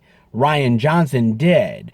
And so everybody like, oh man, he pulled this off. It was great. It was wonderful. And then he was like, okay, I do have more stories to tell. Maybe not particularly this story necessarily, but I want to continue with the character that Daniel Craig played and continue with him as a detective in different scenarios. And people were kind of intrigued by that. They were like, okay, I'm cool with this. Bring it on. And, well, we're going to see if he can pull it off second time because he's going for it, man. And let me tell you something. Just from the trailer, and I can't speak to the movie yet because I haven't seen it, but just from the trailer, I get this vibe that it's just going to be crazier, wackier, more ridiculous characters, over-the-top kills, and crazy scenarios, and he is going full throttle into making this thing just one hell of this wild ride of an experience, and I'm looking forward to it because it feels from the trailer like everybody is on board with this. I mean, you got Edward Norton, Dave Bautista, Kate Hudson, Catherine Hahn, of course Daniel Craig, and a whole host of other people, man, and they're just buying into it. You can just tell that they are going full throttle into this, and they are just willing to go wherever Rian Johnson is going to take them. And I can't wait to see this. And I think the reason why is because the first one worked so well. And so there's a certain trust with these actors, especially Daniel Craig, where he's like, okay, you made the first one work. We trusted you. It paid off. And so wherever you want to go with this, I'm on board. And so I'm on board as well, man. I got to admit, going weirder, going wackier, going crazier, more over the top, crazy wild scenarios. You know, sometimes bigger and better is great for a sequel. Sometimes it's nice to pull back a little bit. Rian Johnson is not the one to pull back. He is definitely going out there and he is just doing this wild, crazy murder mystery yet again. And I'm on board with it. You know, look, at the end of the day, I love these actors, and seeing them play in this sandbox is a really cool thing. And so I'm on board with it. I don't know how it's going to be. I just know from what the first Knives Out gave me that it gave me twists and turns that I wasn't expecting. It gave me really great, unique, interesting, out there characters that you actually could kind of relate to and yet find really entertaining and slimeballish at the same time. Like, he pulled it off. It was an interesting scenario where he actually made these characters, you know, oddly despicable, but yet really fun to watch. And I think he's going to do that here as well. I'm going to give him the benefit of the doubt. I think he's going to be able to pull it off. I just wish it was in a movie theater. I mean, it's going to be in select movie theaters, but Netflix paid a huge amount of money for these couple of sequels that are coming for Knives Out, man. They paid a boatload of money for this stuff. And I think they did because they know the value of these movies. They know the value of cinema, a good murder mystery, a good yarn, a good storytelling opportunity. And they know that these movies are highly anticipated. So if they pay the money, they know hopefully they will get the return back. Let's hope the movie is good. Let's hope Rian Johnson can deliver. Not every murder mystery sequel is good. There's examples where it's failed a little bit, but can Rian Johnson buck the trend? I'd like to think he can. But what do you think? Definitely let me know, man. Oh, if Kate Hudson's a killer, just saying, I called it. I did, man. Definitely let me know what you think about this. But in the meantime, hey, there hopefully is physical media love at the second Walmart. Lord knows we've seen a good amount of it so far. So how about we go in, check it out. All right, everybody, we are in at the good old second Walmart, and, you know, honestly, it's been pretty damn good for the physical media love. I'm just saying, man, it really honestly has, dude. Every store has been pretty much hitting it out of the park. Walmart surprised the hell out of me, and Target, they held down the goods, man. They truly have, but what about the indie weirdness? What about the indie gold, the indie bizarro? Come on, it's been good so far. We've got to have the love, and honestly, you bet your ass we do. Yes, yes. The indie love is here, man. Oh, all the weirdness and bizarro and the oddities. Oh, I can't wait. I know you can't either, so you know where we're going. We're going to Film Fan 108 HQ, where you Sam. Yes, you get to show off all the weirdo love. Oh, that'll be good.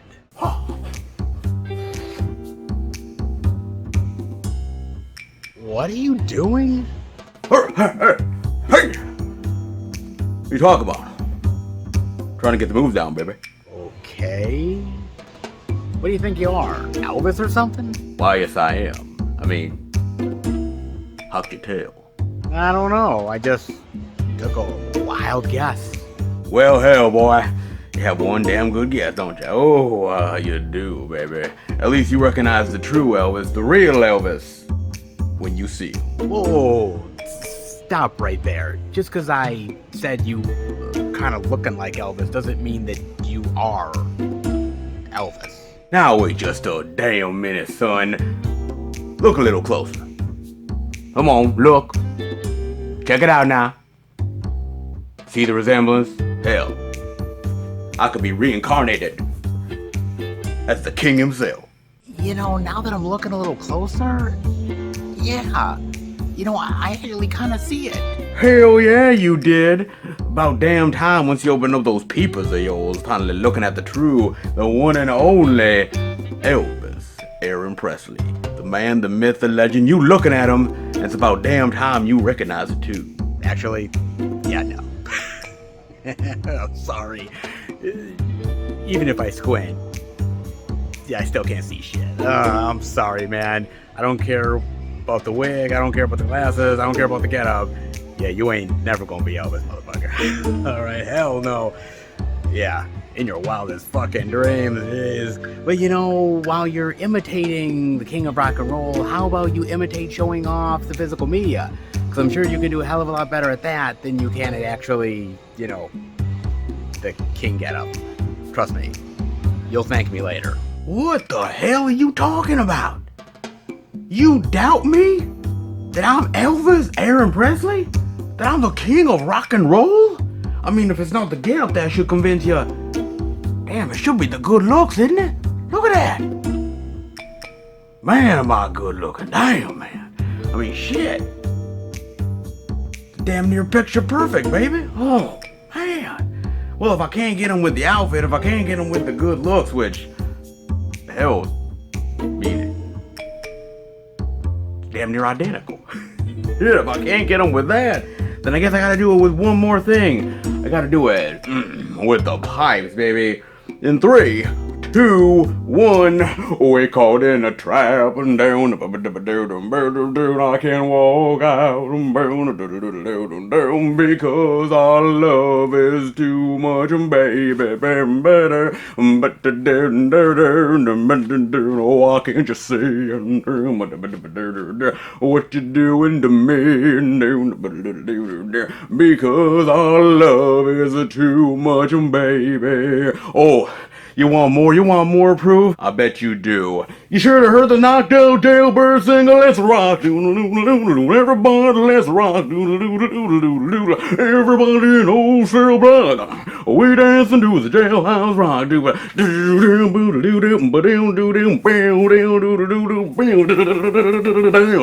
Oh yeah. Oh yeah. You heard me.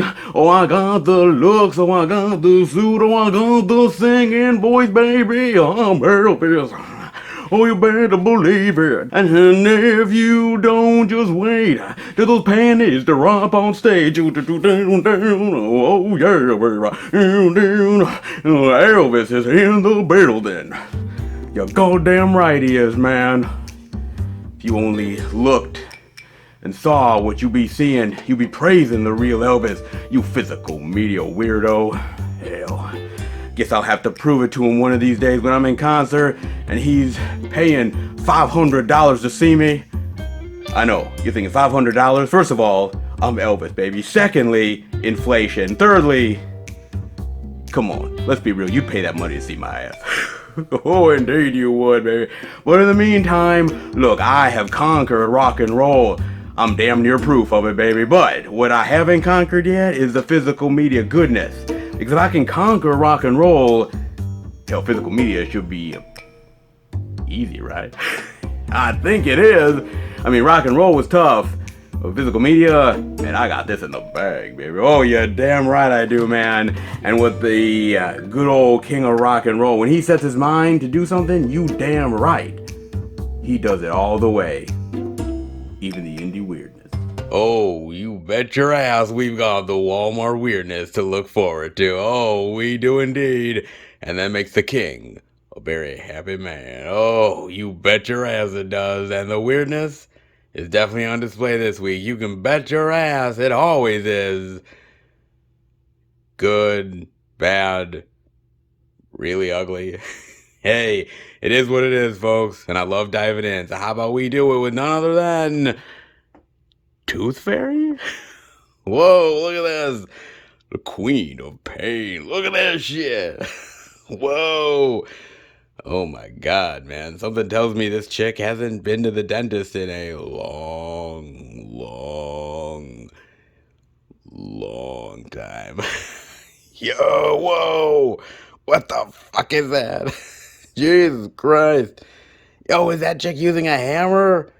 Oh my God. What the hell?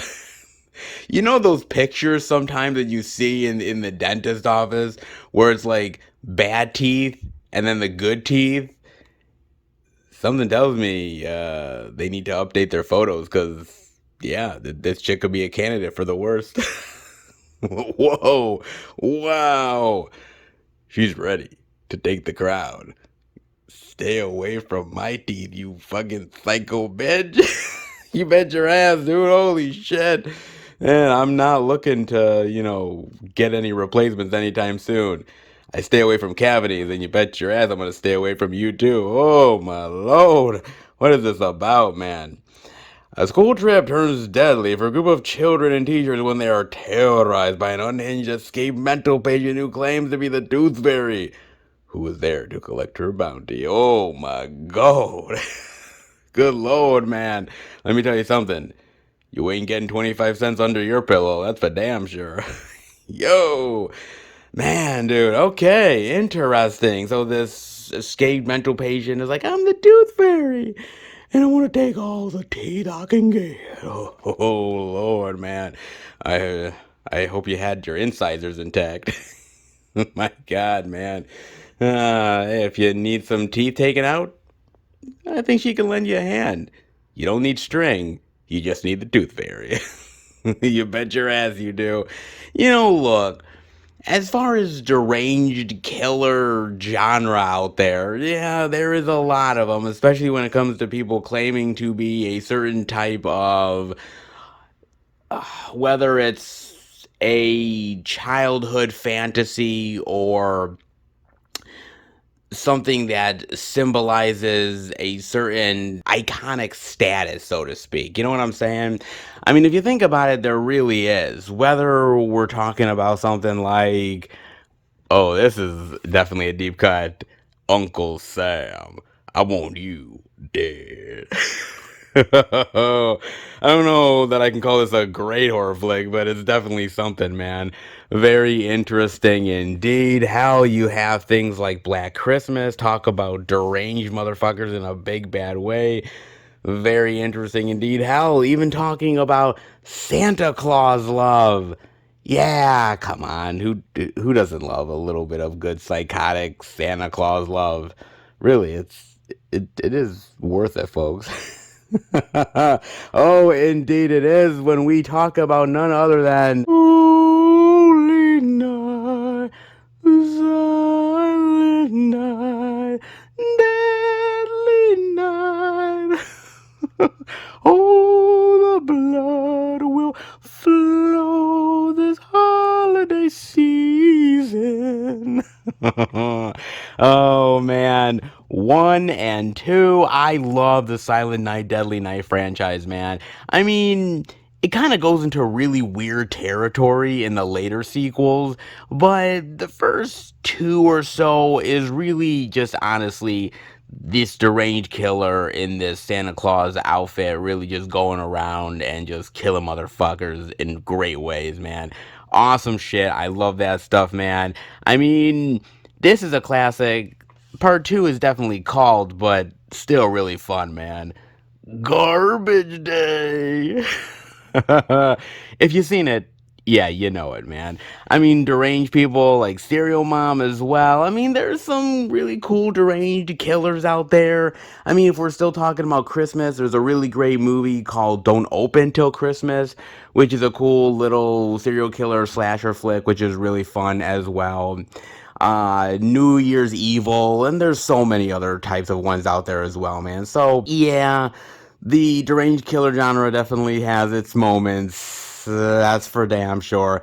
And there's a hell of a lot more out there as well, man. It's just a genre that is full of great, exquisite, weirdo killers, man. Even something like Dead Kids, which is really great as well, man. So, trust me, the genre ain't going away anytime soon, and the classics definitely stick around. Oh, that's for damn sure, dude. But what about the Tooth Fairy? Yes. I mean, come on. We've taken care of Christmas. We've taken care of St. Patrick's Day with the Leprechaun. Of course, Halloween with Michael Myers. I mean, hell, they've even done some weird shit with the Easter Bunny as of late. I mean, my God, man. So, I guess might as well do a little bit of Tooth Fairy goodness, I suppose. Jeez, man. I thought one of my favorite childhood moments would be safe. Yeah. Never is, man. Especially for these straight to DVD horror flicks. You can bet your ass they will take anything and turn it into a wonderful piece of horror schlock cinema. You can bet your ass on that one, man. I don't know. It could have some really fun kills and some really creepy moments. I mean, come on. That alone is the stuff of nightmares. I mean, seriously. God damn, dude. Look at that. Dude, that would freak you the fuck out. Seriously, that really would, dude. If you were literally sitting and the window in back of you and there's some weird psychotic person just staring at you, dude, you would lose your fucking mind. Hell, I know I would, man. I mean, come on, bro. I seriously would, dude. So there might be some good moments in here, but something tells me it's not really all that great. I mean, just being honest with you. Cool cover, but we've been fooled before. Let's be real here, because there are a lot of these straight to DVD movies that frankly have really great covers but turn out to be absolute shit fests. It's just the norm at this point. You want to get people to buy your shit, so you need a great cover in order to entice them. And then once they open up the package and actually watch the shit, well, that's $10 you'll never get back. It will indeed. And I have a feeling this is one of those. Hey, I love cool, deranged, killer style movies, man. I really honestly do, man. Trust me, I've got enough of it in the collection. But something tells me that the Tooth Fairy, yeah, it's not my jam. Look, I'm far from losing teeth, and this bitch isn't gonna make me start. Sometimes youth is wasted on the young. And in this movie, yeah, that's definitely an understatement. Oh, you bet your ass it is. Oh, my lord, in a big bad way with American Carnage. No one escapes the daily grind. Yeah, you could say that. Oh, you could indeed, man. Holy shit. Eric Dane, Jenna Ortega, nice. Welcome to the new American dream. And if this is the dream, Shit, man. I'd rather live in the fucking nightmare. Boy, you bet your ass I would. Okay, so I saw this on Amazon Prime, and I wanted to watch it. Well, actually, I gotta be honest with you. I just kind of took a gamble on this movie, really.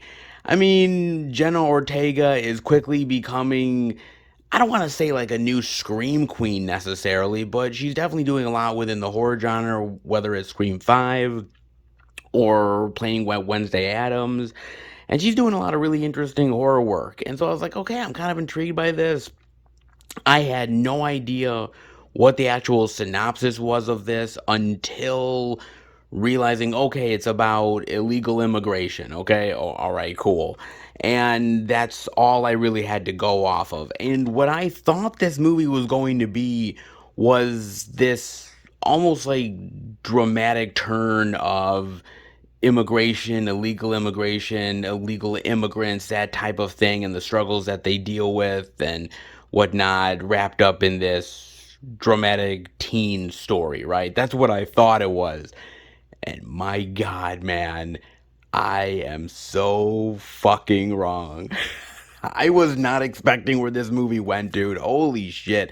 This movie went into some wild territory, man. I would have never guessed that this movie went where it did, man. Fucking insane. I mean, basically, it's about this state where this governor gives this order about rounding up all these immigrants, illegal immigration, you name it. They're in this facility, and basically they can get out of this by doing time where they do community service for this sort of elderly nursing home, right? Okay, cool. If I have to do this for like a few months and it gets me out of being deported, okay, cool, fine, whatever, right? However, what's going on in the elderly nursing home, yeah, is anything but, actual sanity. Put it that way, man. There is some real shady shit going on here, man. And once it's revealed, dude, man, there ain't no turning back. There ain't no turning back, bitch. Damn, you can guarantee that shit. Look, man, I thought this was going to be this dramatic movie. And honestly, it's much more of a horror comedy than I ever thought it was going to be. And it's actually kind of clever, really. It's got some really funny, dramatic moments to it, but it's got some really clever twists and turns that you don't see coming. I like the acting here. I like the charm and charisma from the characters.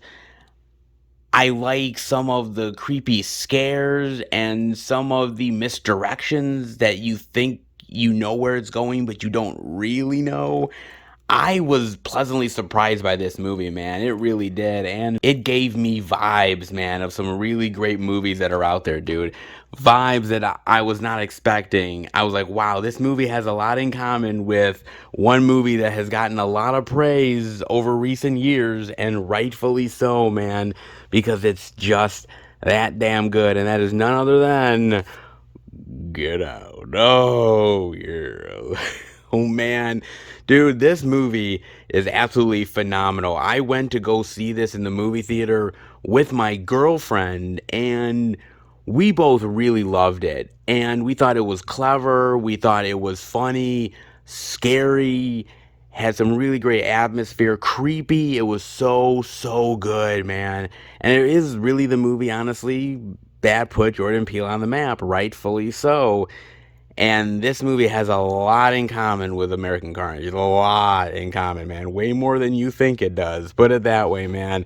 Really, really solid flick. But another one that American Carnage kind of reminds me of, lesser known, but it should be more known than it actually is, because it's so good, man. Cheesy, yes, but so, so good. And that is none other than The Vineyard. Oh, yes, with James Hong. Dude, I love this movie, man. This is some B-movie schlock, okay? It really is. I watched this back in the day on, like, USA Up All Night or something like that, man. Way back in the day, dude. But it was so good. And basically, it's about this guy that is inviting these young people to come and party in his island. And basically they're thinking, oh, this is a fun time, and hey, we could get some money from this guy, whatever. But they realize that honestly, what he wants is something far more sinister. Oh, it is, dude. It's so infectiously fun, cheesy as shit, ridiculous, over the top, but so fun, dude. So great. So there's some movies that really remind me of what's going on in American Carnage, and man, like I said, based off of those two titles alone, I can't resist how much I love American Carnage. Seriously. God, I really dug this movie, dude. And I think I was intrigued by it because I was never expecting where it was going. And once there was some really shady shit going on, I was like, okay, this is not what I thought this was going to be. And it turns more crazy and more ridiculous as the movie goes on, right? At first, you're sort of like, okay, this dramatic illegal immigration story. Then it turns into this sort of almost like quirky comedy with these people that are getting to know each other that are illegal immigrants in this nursing home, right? Oh, crazy wild hijinks in the nursing home with the old folks. And then it turns even more weird when the old folks are going crazy and almost like doing weird shit with their body you'd see in the fucking Conjuring. And I'm like, what the fuck is going on here? And then suddenly it turns even more sinister where there's like this weird burger joint and it's mixed with what's going on with the nursing home residency. And I'm like, what the hell? Like, dude, it just goes in some really crazy, unpredictable ways. And I gotta give it credit for that, man. I mean, I won't say exactly 100% what's going on with this movie, but dude, it definitely defies expectations in a big bad way. And when you look at the cover, you would never in a million years think this thing is a horror comedy. You never would at all, man. And I think that's why this movie really snuck up on me, because there's nothing about it that really screams horror comedy.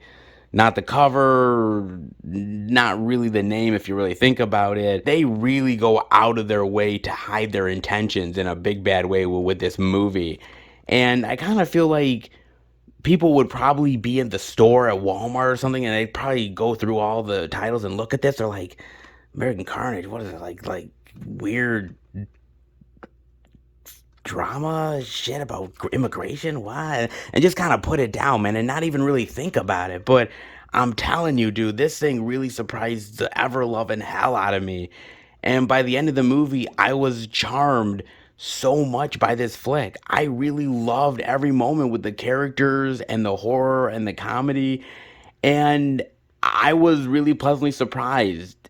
After I finished the movie, I was like, dude, there's certain movies that really surprise you how good they end up turning out, and American Carnage is one of them, man. Not all of these straight to DVD Blu-ray movies are all that great. Trust me, I've seen a hell of a lot of turkeys out there, but American Carnage is actually a really great, pleasant surprise. Give it a chance. If you like horror comedies, this one definitely takes a bite out of the competition. What do you get when you mix a New York socialite and Texas rednecks? Yeah, nothing good. In Vengeance, yeah. So, yeah, look at this. BJ Novak, Boyd Holbrook, Ashton Kutcher. Oh, man. Find the story before it finds you. Well, something like that with this interesting movie. So, I ended up watching this on Amazon Prime, and I'm gonna be real with you guys, because I was kind of looking forward to it, and the reason why was because I had heard everybody say how great this movie was. Oh, this is a really great indie flick. There's great acting in here, great story, really engaging and thoughtful, funny. And I was like, okay, I like Boyd Holbrook. Ashton Kutcher has his decent moments. I don't hate him. Not entirely the most likable of actors in the world, but hey, he does pretty well when he there's a project I like. So I'm like, okay, I'm definitely gonna give this thing a look. Now, basically, it's about BJ Novak. He's this podcaster, sort of this pretentious prick. I'm not gonna lie to you guys. And one day he gets this call from this woman's family up in Texas, and the idea that she's died, and they think that he is the boyfriend of this girl. And honestly, all he did was basically like maybe occasionally have sex with her every now and again. And I guess she might have said to the family that they were seeing each other and they have his information, his phone number. He's kind of like, look, I don't have anything to really do with her all that much. And they're just doubling down on the fact that they think that this guy is her boyfriend. So whether he likes it or not, he's kind of roped into this, going into Texas to go to the funeral and visit the family, all that jazz, right? And what ends up happening is the family's like, well, she was murdered. We truly believe that she was murdered. It doesn't make any sense, some of the stuff that the police are telling us, and we believe that she was killed for the wrong reasons. And because he is this sort of podcaster, deals with some of these issues on his show, he's like, hey, why not I do a podcast on this?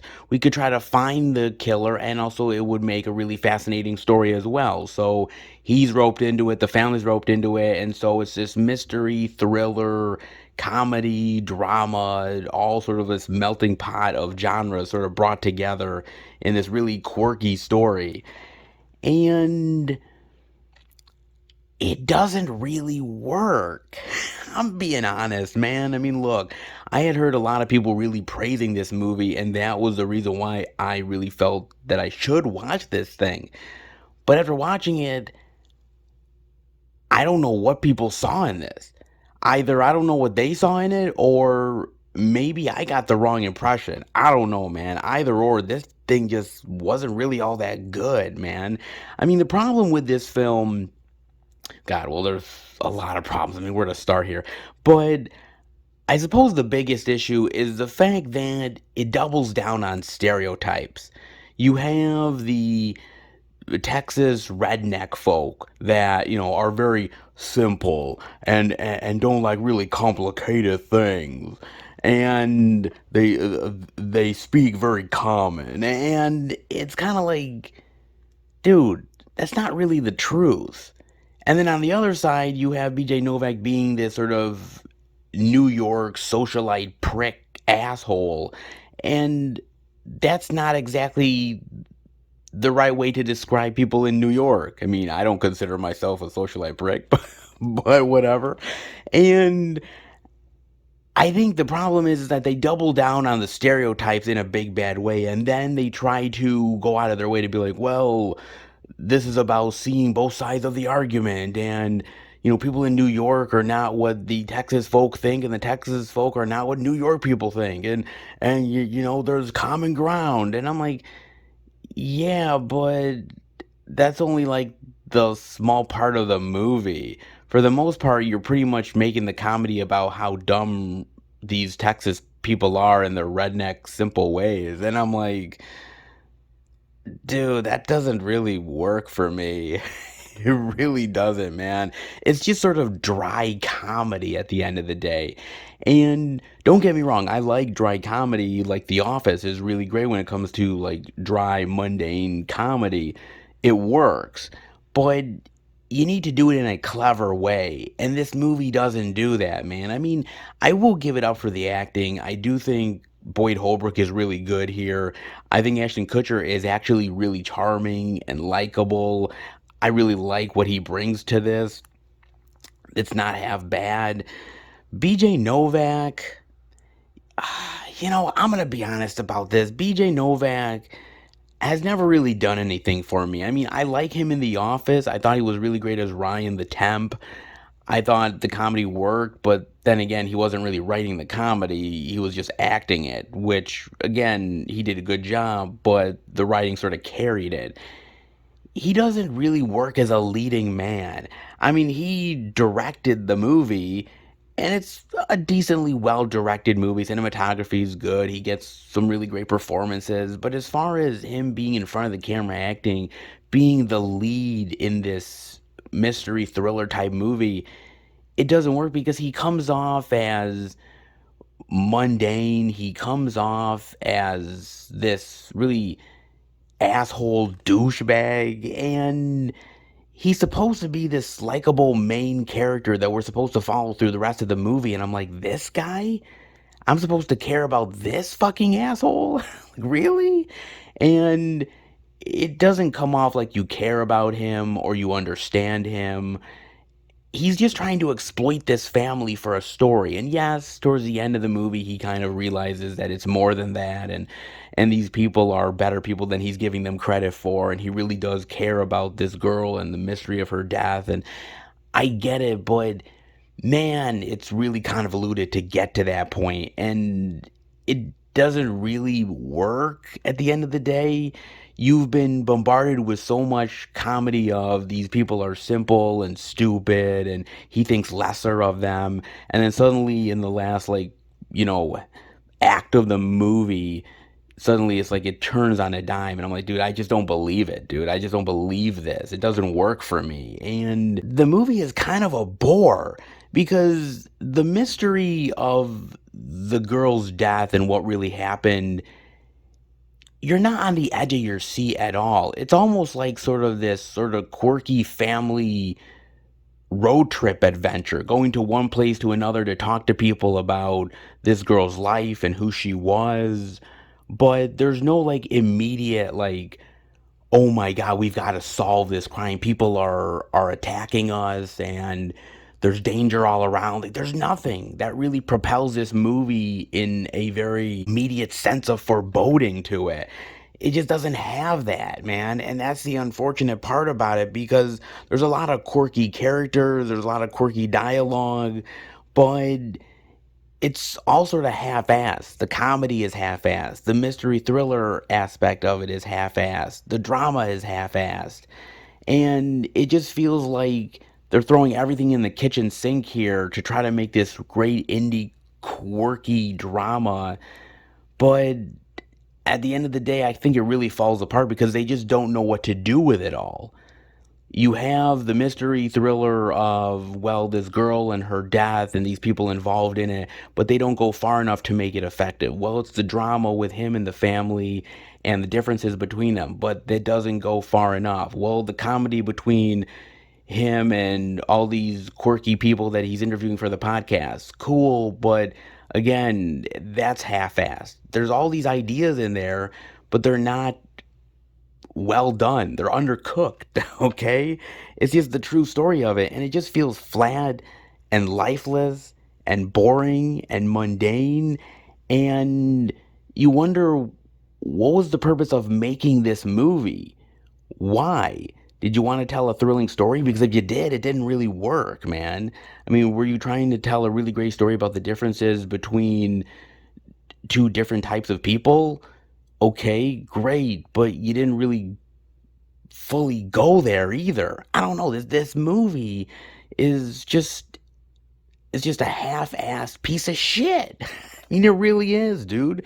And I just wonder, when people like this movie, why do they like it? Do they like it for one aspect over the other? Because whatever aspect you're talking about doesn't really work with the other.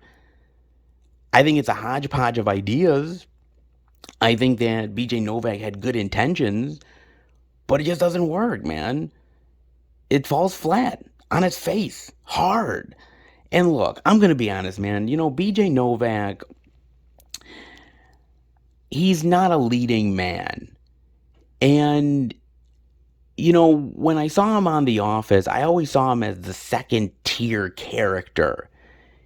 And he was never somebody that really got the spotlight. And BJ Novak is not really an actor that really gets the spotlight as an actor, because he doesn't really come off as leading man quality.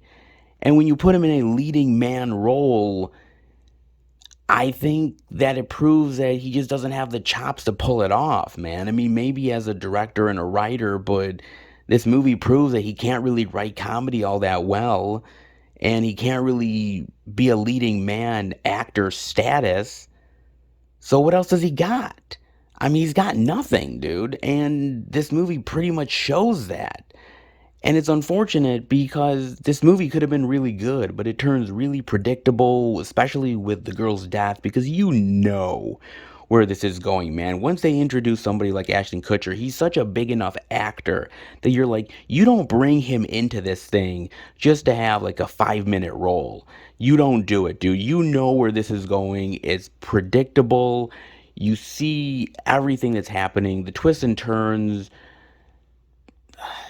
Dude, it's just, you see the shit a mile away, man. This thing is completely lifeless. It's stale, and there is no thrills to this thing at all. It's just a complete dead on its ass, lifeless piece of garbage. And it's just a shame because I can see them trying to make this movie as sort of this indie Oscar bait type of flick. But if you don't have a good story and good characters to really back it up, then what's the fucking point, dude? Seriously. Look, man, Vengeance had some ideas going for it, but with BJ Novak at the helm, yeah, it kind of turned into a turd burger. Just saying, man. Thrills and excitement out of Vengeance? Yeah, you can get better out of a wet fart. Just saying, man, you really honestly can, dude. Better luck next time, but I'm kind of hoping not. Sorry, not sorry, BJ. Yeah, it is what it is, man. But hey, at least it's something. And the same with the Walmart weirdness. Ups and downs, but that's what you get when you're dealing with the Walmart oddities. Boy, oh boy. It definitely can't be beat. I need to keep my teeth away from this psycho bed, away from this psycho bed. You talk like an old bag, you walk like an old bag, you look like an old bag, but I got a wise.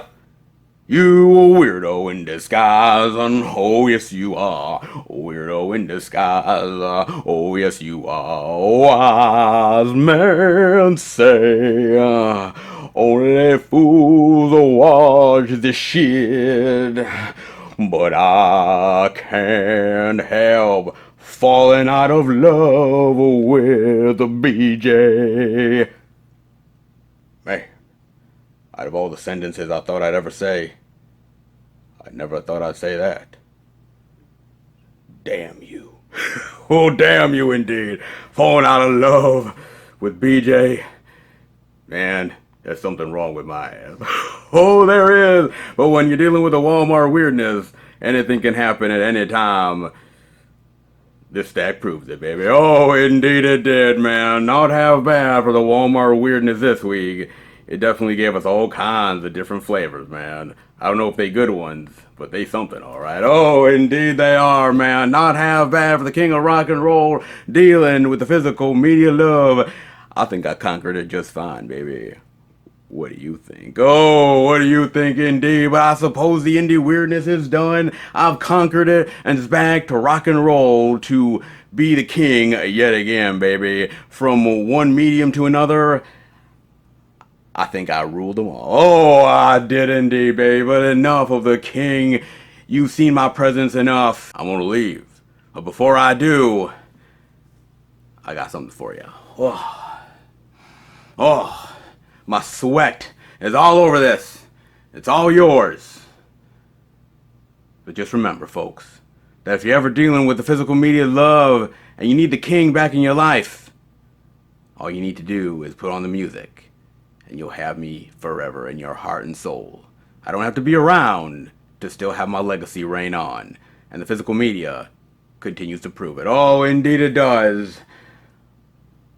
I can't help falling in love with physical media, but I can't help falling in love with me.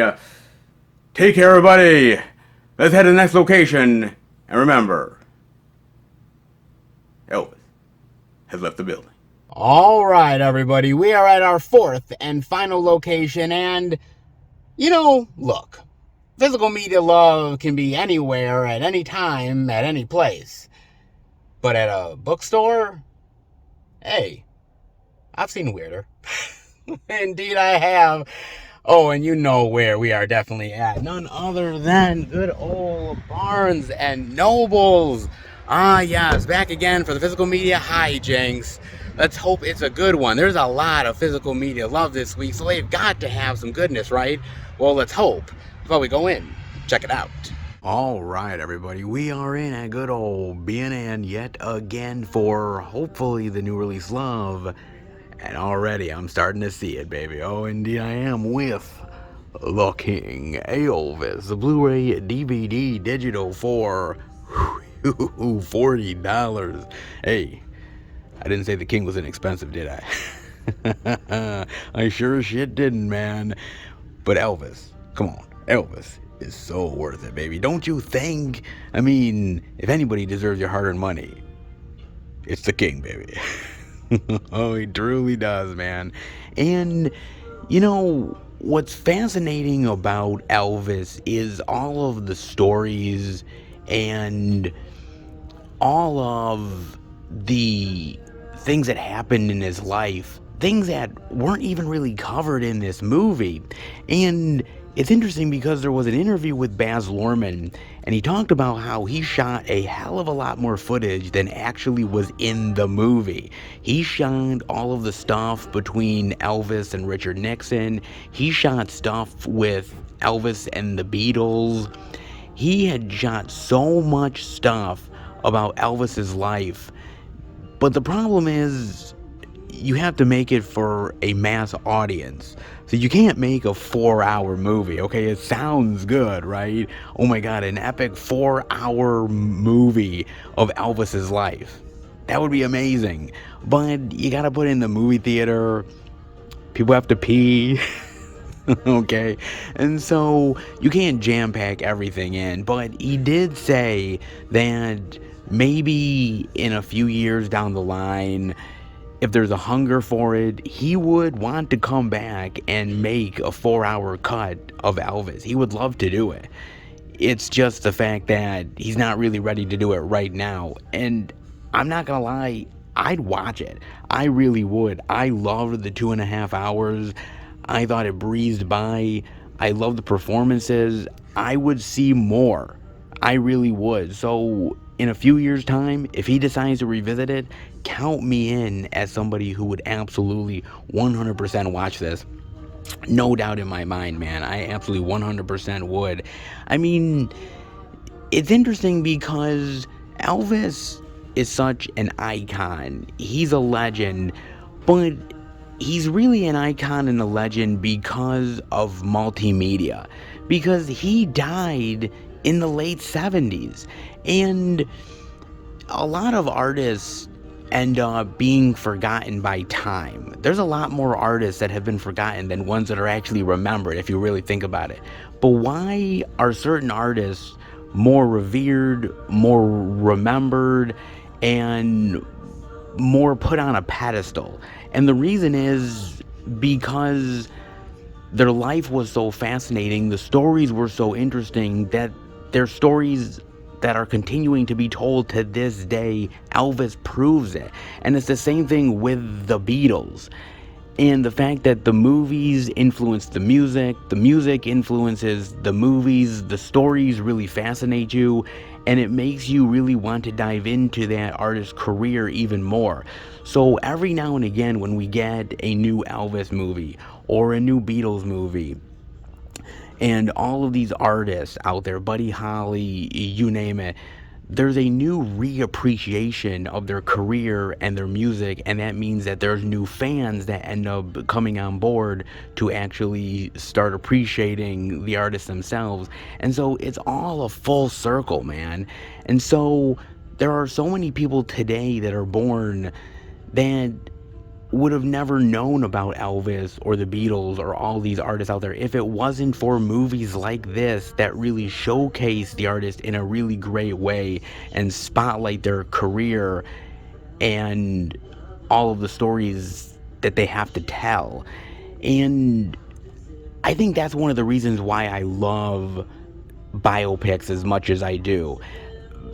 Biopics are not perfect, and there's a lot of times where you wish they would have done this or you wish they would have taken out that, but at the end of the day, they really are a great reminder of why those artists are important as they are, and it really gives fans an opportunity to reappreciate them, yes, and also new fans out there to rediscover the work. And I think that's why these artists are as everlasting as they are. It's because of multimedia. It's because of new albums that are coming out every single year, movies that really highlight who the artist is, and I really look forward to what's coming down the pike in years to come. You look at the upcoming Whitney Houston biopic. You look at the Weird Al one. I mean, there are so much really great artists that really still have to be explored through biopic form.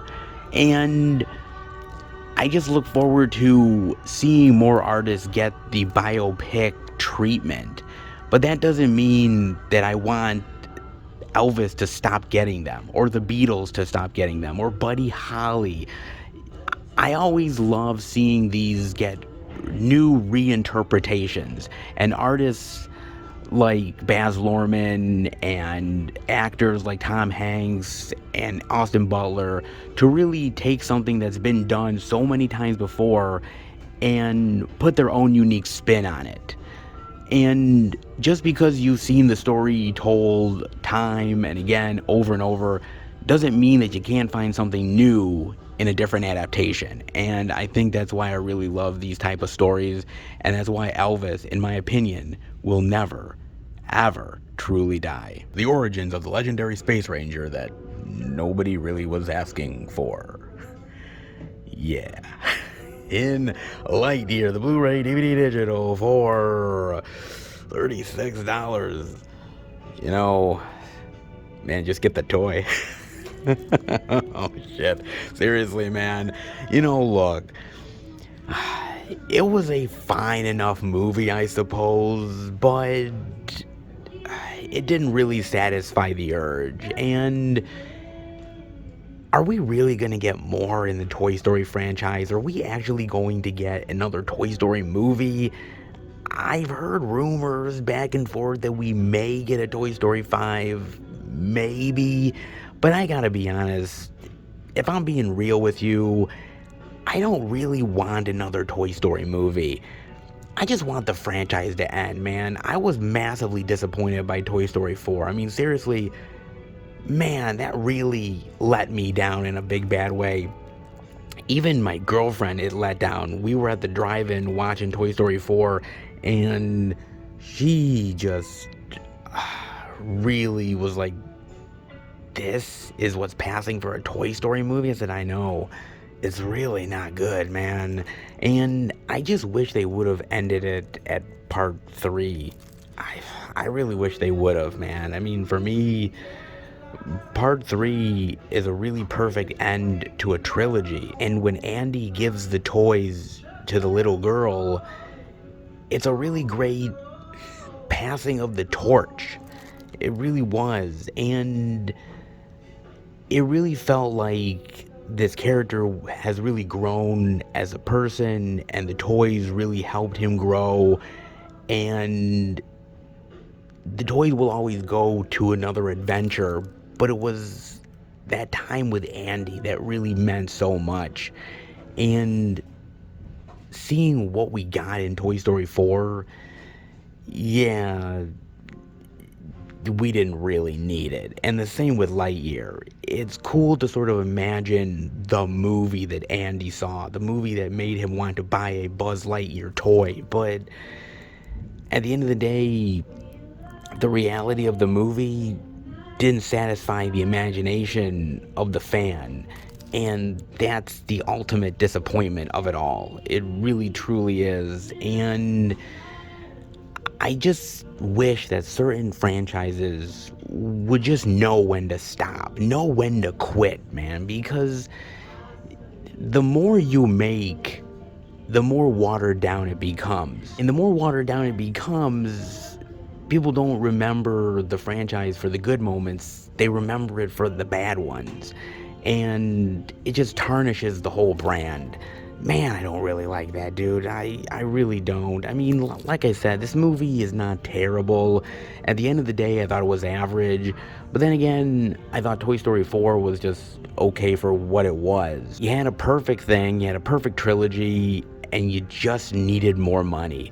And the greed got you in the end. And this is where we are. You know, look, at the end of the day, if Lightyear proves anything, it proves that there is expiration dates to these franchises, to these series. And if you don't know when to quit, ultimately, you're gonna suffer for it.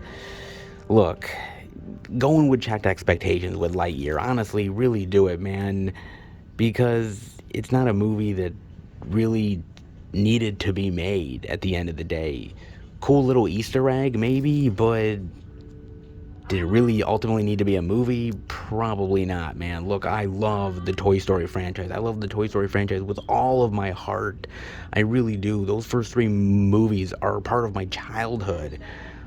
But sometimes, as a fan, you gotta realize that sometimes you have to keep it in your childhood. Sometimes continuing the good things doesn't always result in the best possibilities. The sad tragedy of Lightyear, indeed. I mean, you do get some really great features. You get audio commentary, deleted scenes, some great featurettes. I mean, hey, for a Toy Story lover, this is a good curiosity. But is it a must-have? Well, honestly, not sure about that one, but it was cool to see Lightyear again. It was cool to see Buzz. But then again, it wasn't really the Buzz I knew and loved. So, yeah, didn't quite scratch the childhood itch. Probably didn't scratch it for many, to be honest with you. War is hell in Platoon. Yes, look at this, baby. The Shout Select 4K low. Oh, at Barnes & Nobles. That is great. Oh, man, I did not expect to see this here, man. That is awesome. Nice. Oh, that is sweet. Oh, Platoon. Dude, in all seriousness, this is one of the best war films of all time. There is no doubt about that. Undeniable fact. This is one of the greatest war films ever made. Oliver Stone is a fucking rock star, man. He's one of my favorite filmmakers of all time, and it's movies like this that prove it. Damn, man, I love this movie so much, and the performances are great. Charlie Sheen, Tom Berenger, Willem Dafoe, a host of others. It's gritty, it's dark, it's realistic, it gets to you. Man, this is really effective. And not only is it one of the best war films of all time, it's one of the best Vietnam War movies of all time. I gotta tell you, out of the war eras, as far as movies are concerned, I love World War II and I love Vietnam. And it's hard to really explain why exactly. Maybe it's the stories that are told, maybe it's the films themselves that really influence me, but it's movies like this or Apocalypse Now, which is absolutely amazing. Obviously, World War II, something like Saving Private Ryan, which is absolutely phenomenal. I mean, those are ones that I really, really love, man. And so those are just a few that really affect me, that I really love. I mean, even war movies like Pearl Harbor, which is absolutely phenomenal as well, man. But this one, there's something about Vietnam, whether it's something like this or Born on the 4th of July, that just affect you because Vietnam was hell. My father fought in Vietnam, and it's always been of interest to me because my mother told me that no matter what she tried to do, ask him about what the war was like and what happened, he never talked about it. He refused to talk about it. It just affected him that much. He had PTSD. He really was hugely affected by it, by people dying around him and the destruction and the death, and he never really ever fully got over it. And the one way to get over it was the fact that he just didn't talk about it. And that's huge, man. And it's movies like this that really show you the impact of people's psyche down there in Vietnam and what it really did to them, not only physically, but emotionally and psychologically. It fucked them up, man. And Platoon is a really powerful reminder of that. It is really phenomenal, and it affects you in a deep way, man. I truly love this movie so goddamn much, man. It is absolutely one of the best, and it really shows the heartbreak of the effects of war and what it does to people. Man, I just love this movie so goddamn much, man. It really is that goddamn good, and it really is true what the Washington Post said. It's a staggering study of war. It truly is. If you do a war movie right, it will affect you for the long haul. It will stay with you. There's a lot of war movies that just don't do it that well.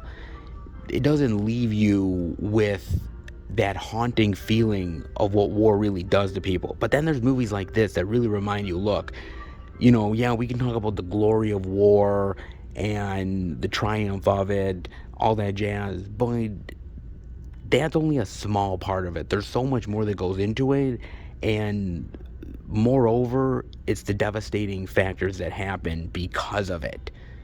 And Platoon is a dark reminder of that. Man, so goddamn good, dude. I mean, you have audio commentaries, you have deleted scenes, documentaries, featurettes. I mean, you have a bunch of really great stuff, and the 4K at that. I mean, mind you, I already have the Shout Factory Steelbook that came out a long time ago, which I really do love.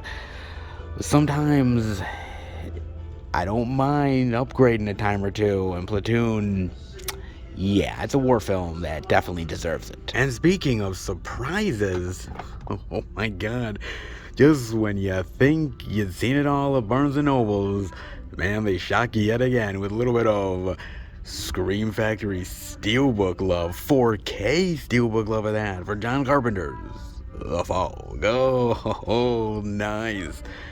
Nah, that's pretty cool, dude. Seeing this in person, dude, look at that. That is really sweet, man. That's a really great piece of artwork, man. I love that. The only problem is that if you've never seen the movie and you go off of this artwork, you are going to be disappointed like a motherfucker.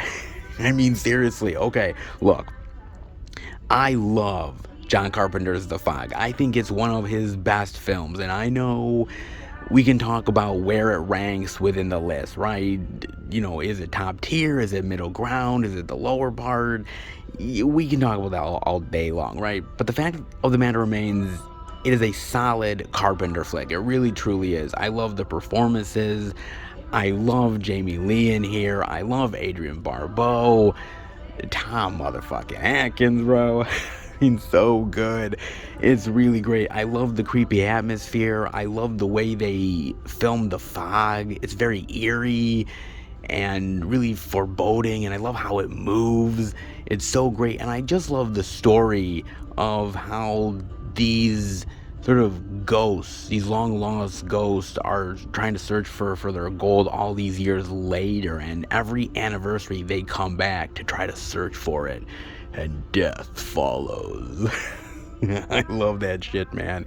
It really is bone chilling, and there's some really great thrills, some really great scare moments.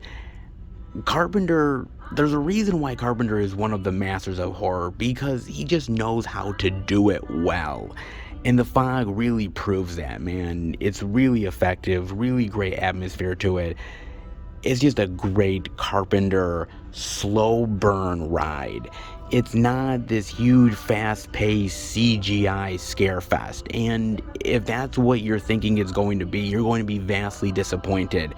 But if you're looking for something that's a little bit of a slow burn, methodical, with really great performances, really great actors, and some creepy moments, you are getting it in The Fog, man.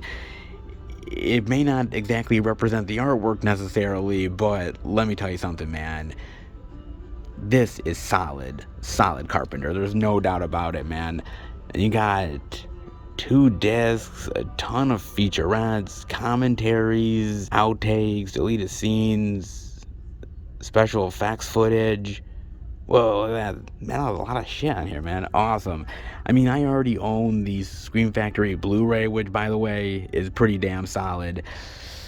Not sure I would upgrade necessarily for 4K, but anybody who is a true Carpenter lover to the nth degree, probably a must own. And if you've never owned The Fog before in 4K, it's worth for the thrills and chills. And from one iconic horror film to an even bigger one, oh yes, the 4K of Friday the 13th.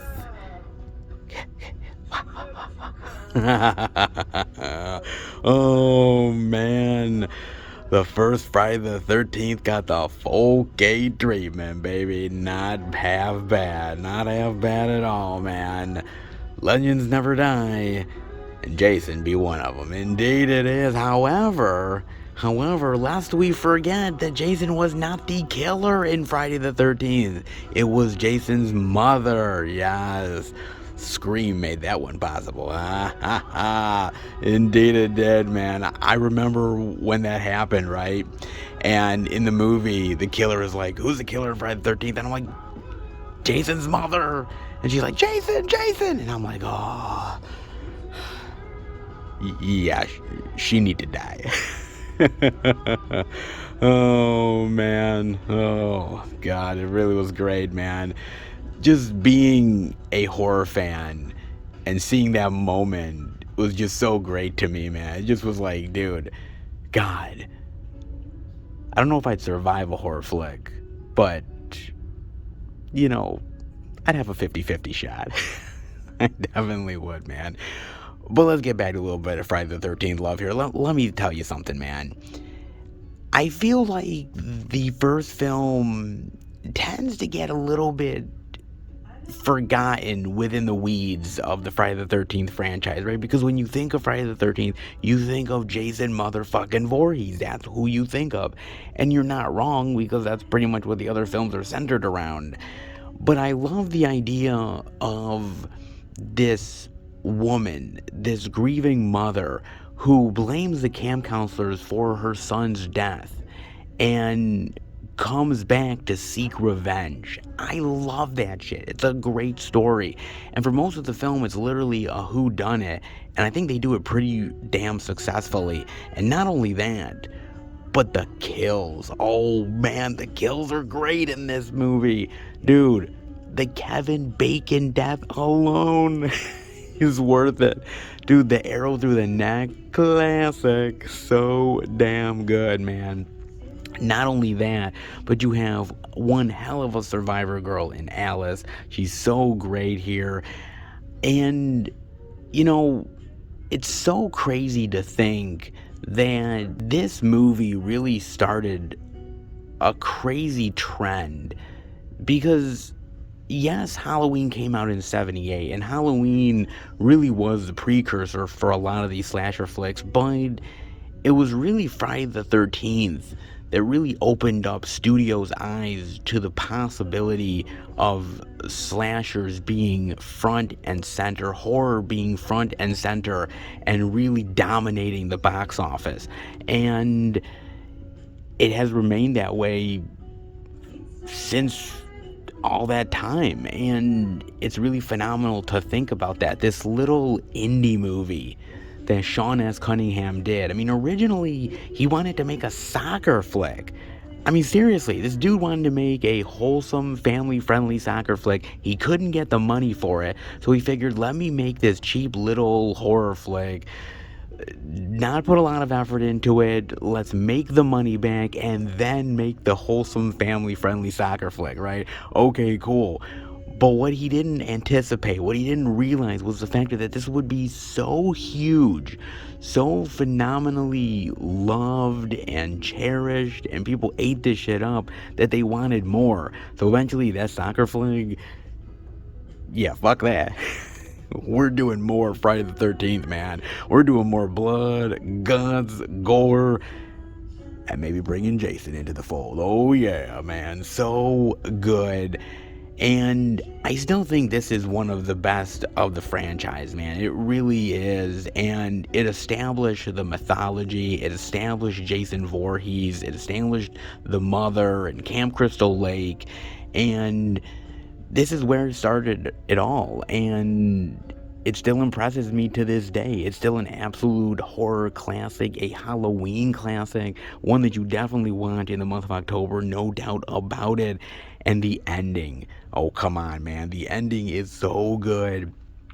Alice in the boat, the heartfelt music, the hopeful music. Oh no, she's being rescued, and then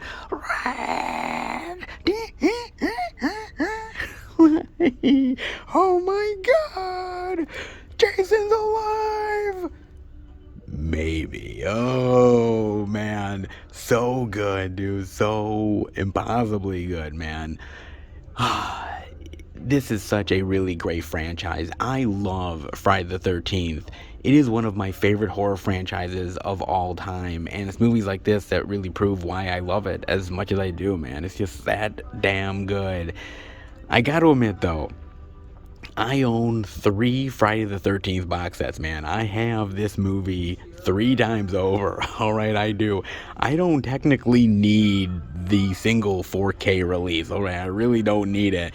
So for me, it's not really a grab. But for anybody out there, dead serious, anybody out there who does not own Friday the 13th, the 4K is a great way to get into it, man. You know, Camp Crystal Lake has never looked better. All right, 4K love for Friday the 13th. It's a match made in bloody heaven. And honestly, why not grab that shit, man? Killer goodness in 4K, Friday the 13th style. It should be in any horror fan's collection. Just saying, baby. Just saying indeed, man. So good. And let's hope for more 4K love down the road for the other Friday the 13th films that absolutely deserve it. No doubt about it, man. So awesome. Friday the 13th 4K love. The Fog 4K love. Oh my god. Even over here, guys. I mean, the fact that they have Platoon. That's a shocker to me. And some of the new release love as well. Heck, they even have... Oh... You guessed it, they have Cobra Kai, baby, season 4. Oh, so good, man. They have season 4 of Cobra Kai. Dude, I've said everything that needs to be said. It's just that damn good. Watch it, please. As a Karate Kid fan, this show has exceeded my wildest expectations and more. And I can't wait to see where the journey takes them next. Seriously, I cannot, dude. So fucking good, man. It has no right to be this good. But honestly, sometimes series surprise you. And Cobra Kai is absolutely one of them. So awesome, man. Oh, so good, man. Oh, I can't wait to get back to the dojo. Oh, I can indeed. So great, man. So much physical media love. Definitely appreciate it in a big bad way. And I know you guys do as well. Abso-frickin-lutely. Pretty good this week. Let's head out. Not have bad Barnes & Nobles. You beautiful bastard. Wow. Oh my god, man. They definitely were putting down the physical media love this week. Maybe not every single title that came out, but then again, I didn't need it. I just needed some good, solid, decent physical media goodness, and well, yeah. Barnes & Noble's definitely delivered. Oh, they did. Even the surprises, because let's be real. I mean, come on, guys. Did you seriously think that they were going to carry this, of all things? Yeah. Talk about a little bit of unique surprises along the way. That's for damn sure, man. Not half bad. It just goes to prove never underestimate a bookstore. Because just when you think they can't surprise you or bring out the love for the physical media goodness, yeah, they tend to hold it down a time or two. And Barnes & Noble has definitely done that. Not half bad for the movie goodness this week. Not half bad at all. Can't say they always deliver, but this week they definitely did. As did pretty much most of the stores, actually. Not bad, man. Pretty good week for the physical media love, dare I say. And I hope you agree. But how about we head home and finish the video? Alright, everybody. That'll do it for the Blu-ray and DVD out and about video this week, and holy shit, man. Damn, the media was flowing, baby. Wow. That was great, actually, man. It was really great. And it just goes to show you that, seriously, you really don't know what you're going to get week to week. Honestly, this was a big release week. There was so much media that was coming out, man. So many movies hitting store shelves. And it just goes to show that if you have a really plentiful week, you're going to get good media in the stores. It's not always guaranteed. Trust me, I've done many videos where it was supposed to be a great week of physical media and it turned into dog shit. But every so often, you get really great media at the stores. Every single one is hitting it out of the park, and this week proves it, man. So good, man. So really phenomenal, man. Loved it so much. Hope you did as well. There's literally something for everybody. There's something for the romance lovers out there. There's something for the kids. There's something for the adults, the older crowd. Man, we got it all this week in so many forms, so many aspects. Hope you picked up something good. If you did, definitely let me know. As far as I'm concerned, well, yeah, I did pick up some things. I did. Not gonna lie, man. So good, so good. So, the first thing, yes, I did. I picked it up. Kind of told you guys I would last week, but, you know, gotta remind you. And that is none other than my boy, Elvis. Oh, yes. Come on. I had to pick it up. I love this movie so much that I have to have it in my collection. More Elvis biopic love. That can never be a bad thing. It accentuates the collection. You know what I'm saying? It definitely does, man. Look, I love this movie from top to bottom. The glitz, the glamour, the personalities, the charm, the music. I mean, you know, I was talking about earlier multimedia and how it's kept these great artists alive like Elvis, but it's also the music that has kept these people around for as long as they have, because the music is timeless. You can enjoy it now just as much as you could enjoy it way back in the day. Yeah, maybe slightly different, but still really enjoyable, really infectious, catchy tunes, and Elvis proves that legends truly never die. The man's proof positive of it, okay? He really honestly is, man, and this is just a phenomenal movie. Austin Butler hits it out of the goddamn park, man. And you want to know what? I know there's issues with Tom Hanks out there with this movie, but I didn't have a problem with him. I really loved Hanks here. I love Baz Luhrmann's style. This is a really great representation of Elvis in all its forms, and I truly love this movie, man. And it's interesting because we don't get any deleted scenes in these behind the scenes stuff, the special features. We don't get any of that. So it stands to reason that maybe we will in a year, 2 years, 5, who knows. We may get a big, long, 4-hour epic cut of Elvis that Baz Luhrmann would do. And I would be down for it, man. I love the fascination of Elvis's life and the complications that he had and the struggles, yes, but also the achievements. And to see a big, longer cut of that, Baz Luhrmann style, I would never be against it. I would always be up for it, man. But in the time being, we get this.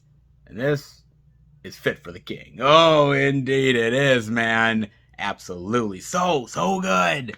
Well worth your time, man. Absolutely well worth the time. Glad I have this in the collection. I picked up the Blu-ray. Yes, didn't pick up the 4K, but come on, look at that. It's still cool. I was thinking of like, well, should I get the one with the white jumpsuit or should I get the black? I went with the black. It's classier. It is, man. I love it. Then over at Barnes & Noble's, which, by the way, man, Barnes & Noble's killed it for the physical media love. They were phenomenal. Way better than I thought they were actually going to be this week. I showed off so much movie love, but I actually found one thing that I didn't show off to you guys. And, man, immediately when I saw it, I knew I wanted this. And so I thought, well, if I'm going to show it off, I might as well show it off in the pickups because this definitely deserves being in the collection. Because diddle-dun, diddle-dun, diddle-dun, diddle-dun, diddle-dun. The Beepy and the Cookie are all together spooky. The Addams Family. Look at this, baby. The Addams Family Steelbook. The 4K Steelbook, love. Oh, look at that. Pretty goddamn sweet, dude. Man, when I saw this at Barnes & Noble's, I damn near freaked. I was like, holy shit, man, they have this? This is awesome. I couldn't believe my eyes, the fact that they actually had this and they were carrying this, man. And that just goes to show you that you really gotta go through all the physical media and look what they have because you never know what you're gonna come across. And this is proof positive of it. Man, God, it really truly is, dude. I love this movie. I love, actually, this movie and the sequel. I just think this is a really great representation of the Addams Family. It's a really great homage to the old school Addams Family, but yet does its own thing at the same time. I really love this. I love Raul Julia here. I love Christopher Lloyd. I love Angelica Houston. Oh, man, Christina Ricci is Wednesday. So good. Dude, these movies I watched when I was a kid, and it stuck with me, and I've loved them ever since. One of the best movie adaptations of an old school TV show. It really truly is so good. I love this movie so much. I've actually never owned it in the collection. Crazy enough, I never have, man. And I really wanted to rectify that. I actually was going to buy this long time ago, and I actually decided not to, and I don't even know why. But I'm kind of glad that I held back because now I get the 4K Steelbook love, and that is pretty damn sweet, man. Look at the back of this. Oh, so cool with the house. Oh, that's so phenomenal, man. Oh, so great. And even look at this. Oh, it's so cool. That's great, man. Look, I really love this movie. I think it's absolutely phenomenal, and it's gotten a lot of editions in the past, and yet another one here. But you know what? I think I kind of lucked out because this is one of the best. It definitely truly is, man. The 4K Steelbook love can be beat, especially when it's unexpected. That's for damn sure, man. Oh, it's a little Addams Family love going in the collection. And that is never a bad thing. Oh, we ain't done yet. Oh, we're not, because, look, there's a lot of great physical media that gets released in the stores. No doubt about it. But for every physical media release week, as much as there's stuff in stores, there's a lot of stuff that doesn't get put in stores and stuff that you need to get through online. And this title, man, when it got announced, I was shocked because I hadn't watched this thing since the 90s. All right? And I was like, wow, what a blast from the freaking past. I gotta have this in the collection. Not only that, but it's another one to add to the Code Red collection, which I thought I was actually done collecting from them, but you never know. New ones pop up all the time, and this one was a real shocker. And that is none other than The Boyfriend School. Oh, yes. Look at this, man. Yes, it's called The Boyfriend School, but it's also called Don't Tell Her It's Me. Ah, yes. My God, man. Steve Guttenberg, Jamie Gertz, Cal McLaughlin, Shelley Long. Oh, man. God, this thing is one hell of a blast in the motherfucking past. Seriously, dude. Man, I watched this on like VHS. Long ass time ago, dude. This is such a really weird, quirky movie. Basically, Gutenberg plays this sort of geek loser guy, can't get a chick, likes Jamie Gertz, and Shelley Long, his sister, sort of recreates him into this sort of biker badass that Jamie Gertz fantasizes about, named Lobo. And it's just all the funny, hilarious complications from there. And man, I really dig this movie, dude. I really did. Like I said, I haven't revisited it in God knows how long, so I definitely do want to watch it again. But I'm like, oh my God, did I ever think a movie like this would ever hit on Blu-ray? No.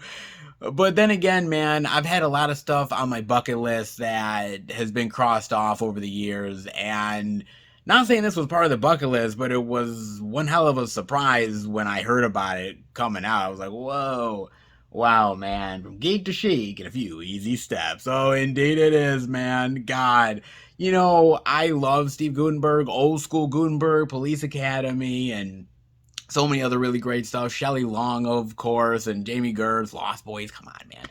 So to see them all together in one movie, it is a blast. It really is. One that most people have actually forgotten about. Can't quite say I'll blame them, but if you get a chance to revisit it or watch it for the first time, please do. It's pretty solid. It's pretty damn good, man. Not bad indeed. Pretty damn good overall, dare I say. Not bad. Oh, man, what a crazy get to have, man. The Boyfriend School. Oh, man. The things that come out these days. Seriously, dude. But that is not all, because I decided to pick up some stuff that I haven't quite gotten yet. So, as a physical media collector, I've talked to you guys about how certain editions of movies, you know, there's so much physical media stuff that comes out that you kind of have to put things on the back burner just a wee bit. And then you kind of forget about it. And eventually you come back to it, and this is another one of those that I did. Paramount released it. I love this movie. I wanted it. And I sort of put it to the side. And finally, I was like, okay, I got to get this. And so I'm damn glad I did. Got it through Amazon. Came in great condition, by the way, which for Amazon is a fucking Herculean task. But damn glad to finally have it for the collection. And that is none other than The First Wives Club. Oh, yes. Look at this. Paramount presents. Don't get mad. Get everything. Oh, yeah, damn right, baby. Oh, man. Look at this, dude. This is great. Awesome. Awesome indeed. Love it. Love it so much. What a great movie, dude. I watched this in the movie theater with my mother, okay? My mother loves Bette Midler. She loves Goldie Hawn. She loves Diane Keaton. So the fact that all three of them were in one movie together, it was like her biggest nerdgasm. All right, it really was. And, you know, I'm going into the movie. I'm a teenager, and I'm like, oh, God. Yeah, no, I gotta go. And, you know, my mother's like, you're going. And so, okay, Ma. And I walked out of that movie loving it. I was surprised how funny it was. I love the characters. There's a hell of a lot of great personality and charm in this movie. I really love it. And the chemistry between these ladies is electric. It's so fantastic. I just really love the story of these ladies that are passed on for younger women, and the idea that they, yes, want to get revenge, but also feel like, you know, they're still worth it in their lives. That just because they were dumped doesn't mean it's the end of them. And I love this movie so much. I've revisited it several times since and have loved it even more.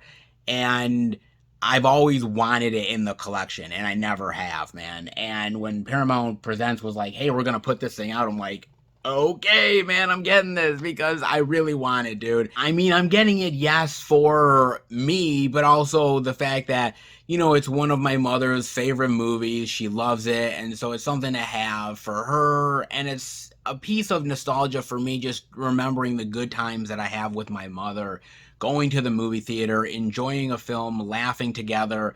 This is one of those movies, man, and I will never forget it. I truly, truly do love The First Wives Club with all my heart. It's one of those really great movies that, in my opinion, just gets better with age, and so do these ladies. Just saying. Oh, if they came knocking on my door, well, my girlfriend might have to take a backseat. Just saying. Saying indeed, man. Oh, so good. First Wives Club, not half bad, man. Not half bad at all for that, love. But there's one more thing to show off. Now this, okay, this blew my fucking mind away. All right, when they announced that this was coming out, that Paramount Presents was going to be putting this out, I was like, dude, I don't know what sort of crazy ritualistic worship somebody had to do to get this thing fucking out there in the ether. But the fact that it's actually on a collector's edition release by a major studio blows my fucking mind away. When this was announced, I knew if I didn't pick this up, man, I cannot call myself a fan of this movie at all. It needs to be in the collection. Damn sure it does, man. I ordered it from Amazon. It came in great condition because this movie deserves a hell of a lot more respect than it gets because it's kind of forgotten. And I hope that with this release, more people are going to be checking it out. Cheesy, ridiculous, but hey, isn't it always that way when you go back to the beach? Oh, yes. Oh my God. Frankie Avalon on that Funicello. Oh my God, man. This is fucking wild, dude. Holy shit. Wow, man. I am fucking amazed. Seriously, I am amazed like a motherfucker that I am holding this in my hands. That this thing actually has a physical copy and it exists in the world, dude. Wow. Okay, so let me break this down for you, okay? I watched this movie on USA Up All Night years and years and years and years. Yeah, I know I'm old. All right. And I watched it, and you know, the weird thing about USA Up All Night, or I should say the coolest thing about USA Up All Night, was that yes, it was late at night. I had to sneak around to watch it because, you know, I should be in bed sleeping, but, you know, fuck that. And you would get some of the weirdest shit on USA Up All Night, man. You would get these really cheesy horror flicks that were cool, but all the good stuff was cut out of it. Or you'd get these sort of beach bongo flicks. These weird fucking old school beach movies where you're like, what the fuck is this, man? How the hell did you find this shit? I mean, it was sort of the weirdest stuff, man. And I remember watching Back to the Beach, and I was fucking floored. I was like, Frankie Avalon and Funicello. What? I was like, what the hell is this thing? And I sat back and I watched it, and I just fell in love with the over-the-top ridiculousness of this fucking movie, man. I was like, God damn, dude, somebody made this thing. It was like, it's wild to me. It's so quirky and ridiculous and out there and bizarre and yet charming at the same time, with cool characters that you kind of want to hang out with and chill with, dude. It's kind of stupid, kind of crazy, but it has some really great, wonderful moments. And I just fell in love with this movie, man. It's hard to explain, but I really just dig this movie so much, man. The chemistry between Avalon and Funicello is amazing. I love the characters in here. I mean, it's got some really wild cameos in here, man. I mean, I don't know whether you can see that or not, but yeah, that's Pee Wee Herman. That's the guy from Gilligan's fucking Island. Okay? I'm just saying, man, there's some weird fucking people in this movie, dude. It don't make a lick of fucking sense, but there's something fun about it. And, you know, it's movies like this that made me really appreciate weird, oddball, quirky movies, man. And growing up, I sort of realized that, you know what? I have a variety of tastes. I love the big blockbusters. I love the Hollywood movies, but I also love the out there bizarro movies that maybe other people don't appreciate, but I do. And Back to the Beach was one of those moments where I kind of realized it, and I was like, okay, there's no going back now, man. I just have my own style, man, and ain't nobody understanding other than me, but fuck it, you know.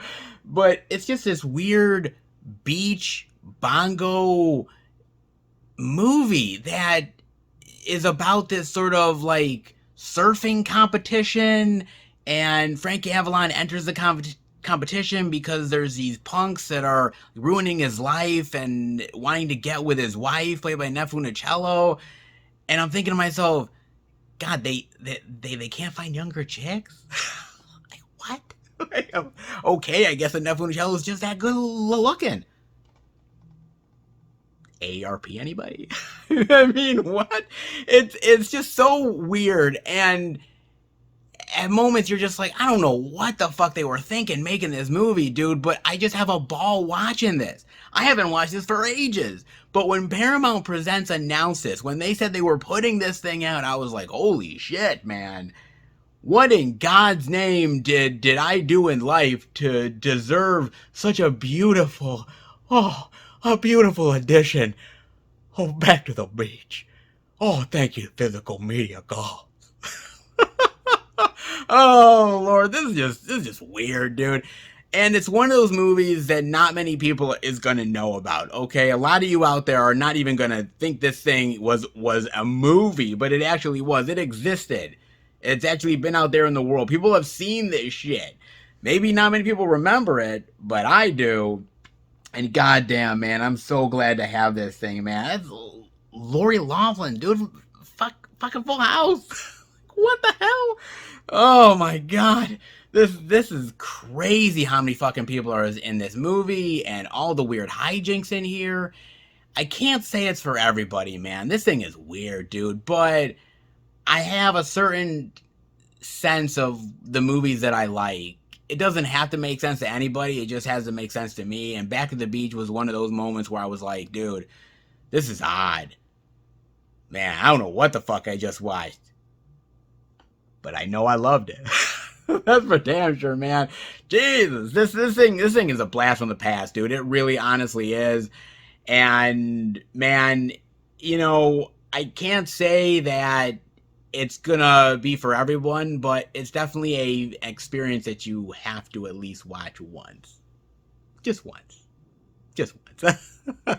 So damn good, man. Wow, what a crazy, wild thing to have this in my hands, dude. Back to the motherfucking beach, man. You know, look, there's some movies out there that I think are never gonna see the light of day on any great physical media edition. Never in God's green earth.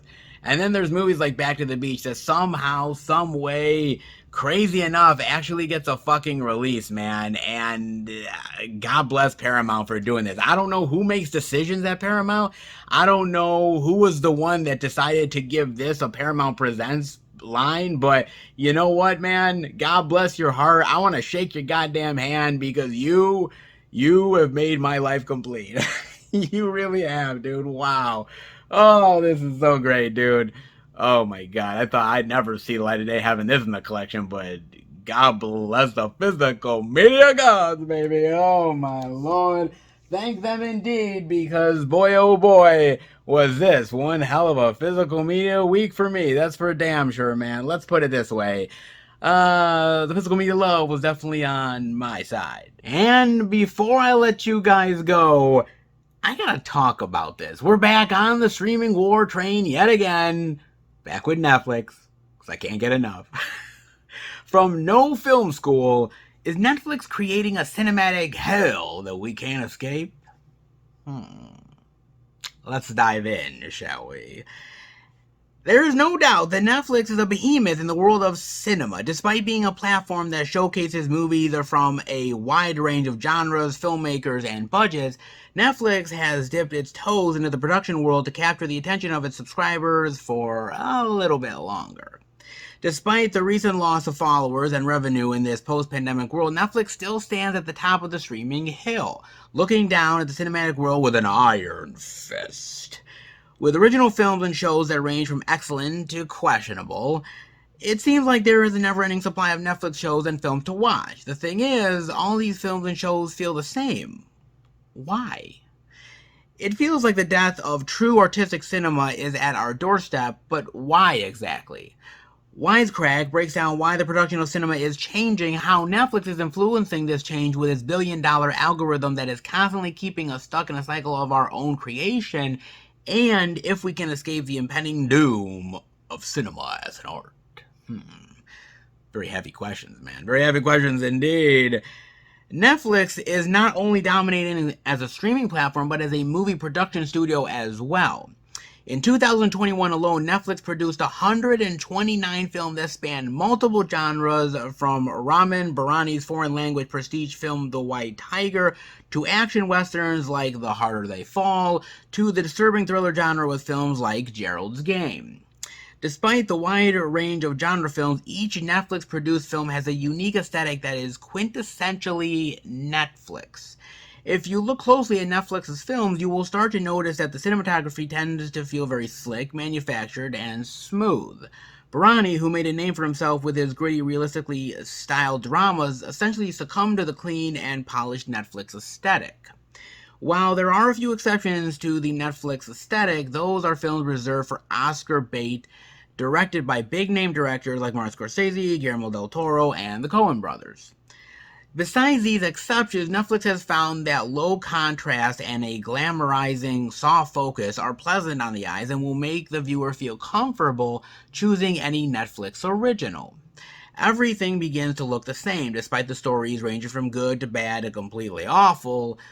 So why does Netflix keep pumping out original movies that all feel interchangeable to some degree? I wonder why as well. Netflix hinges on a very specific viewing experience, one that never ends. Netflix wants people to watch as many films as possible, and one way it does this is by making each film look the same, so you believe that you will like any film that Netflix recommends because it looks like the film that you just watched.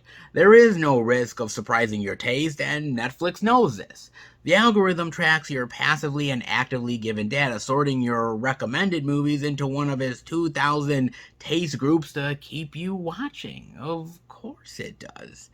It is nice to receive movie recommendations that remind you of your favorite movie, but it can ultimately lead to a feedback loop that you are ultimately trapped in. If you want to watch something that falls outside of your normal taste in films, you have to actively search for the film on Netflix because the algorithm won't let you explore, therefore limiting your horizons and cinematic experiences. The limitations of the algorithm ultimately affect new works of art and cinema. Back in 2018, Netflix was greenlighting projects based on 70% human analysis and 30% data collected from users' algorithms. This data included what you watched and how long you watched any given film.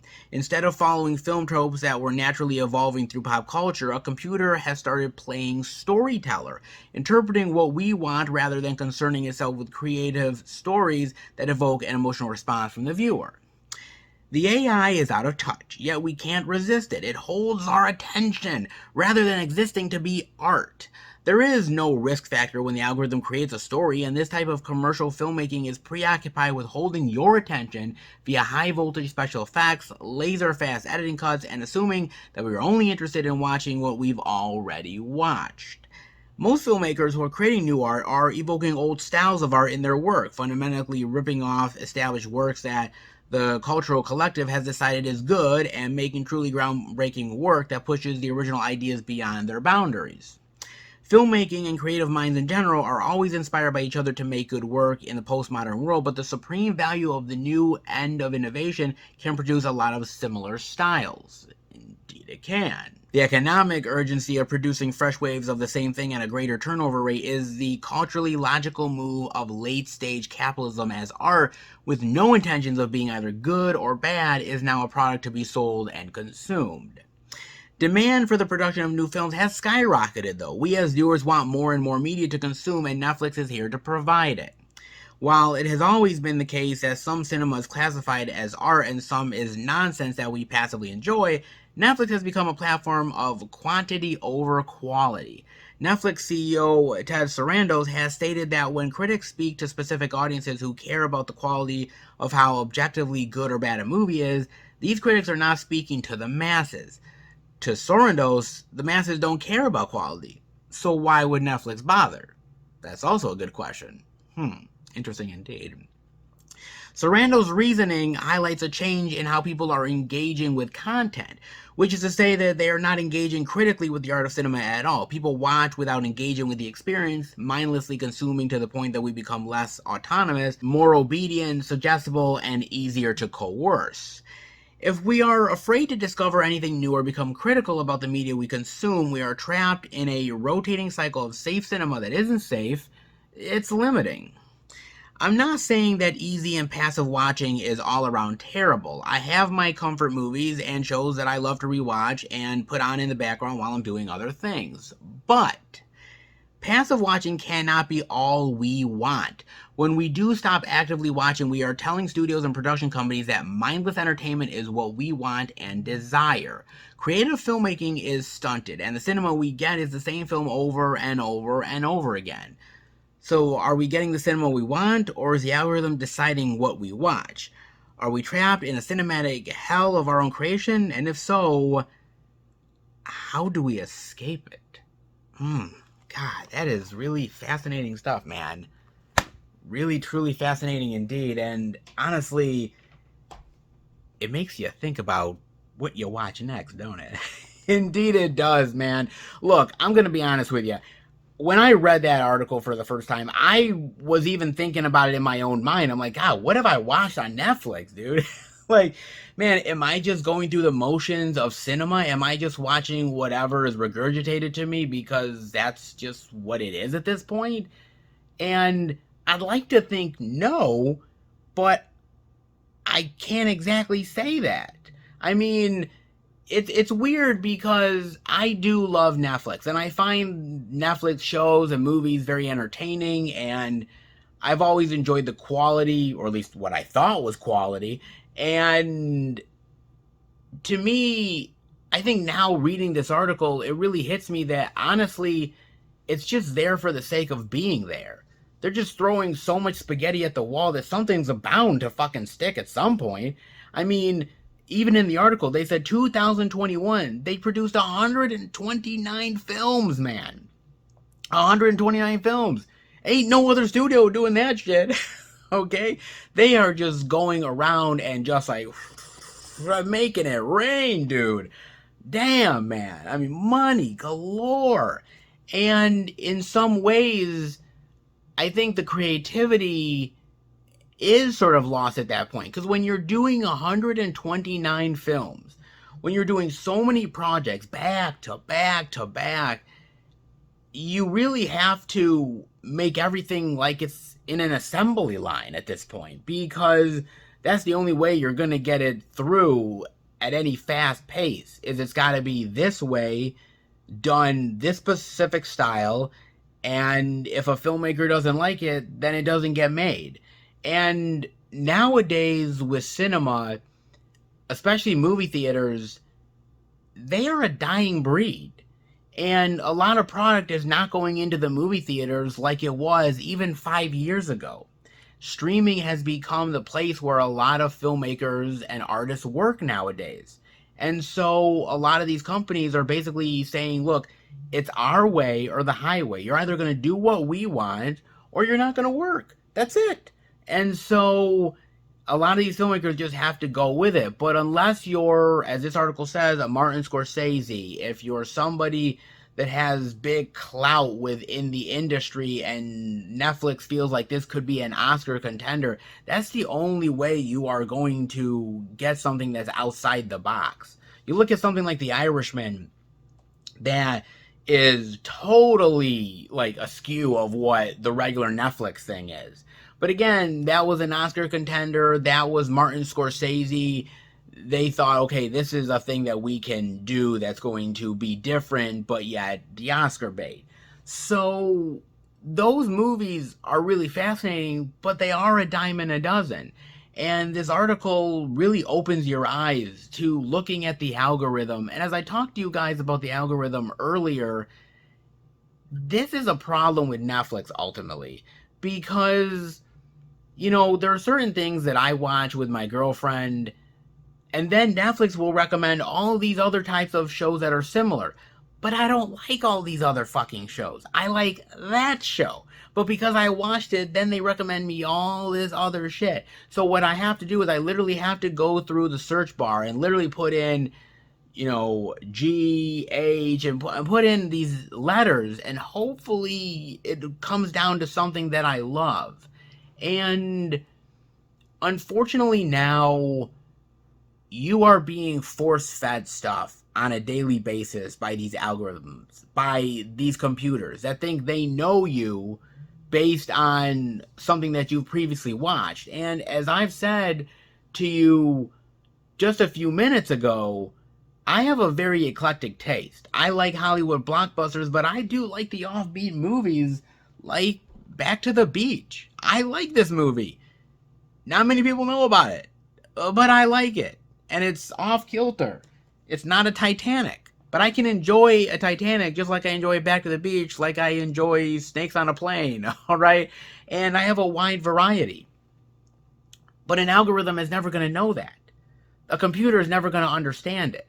And that's why I was so proud and so happy to have lived through the video rental days.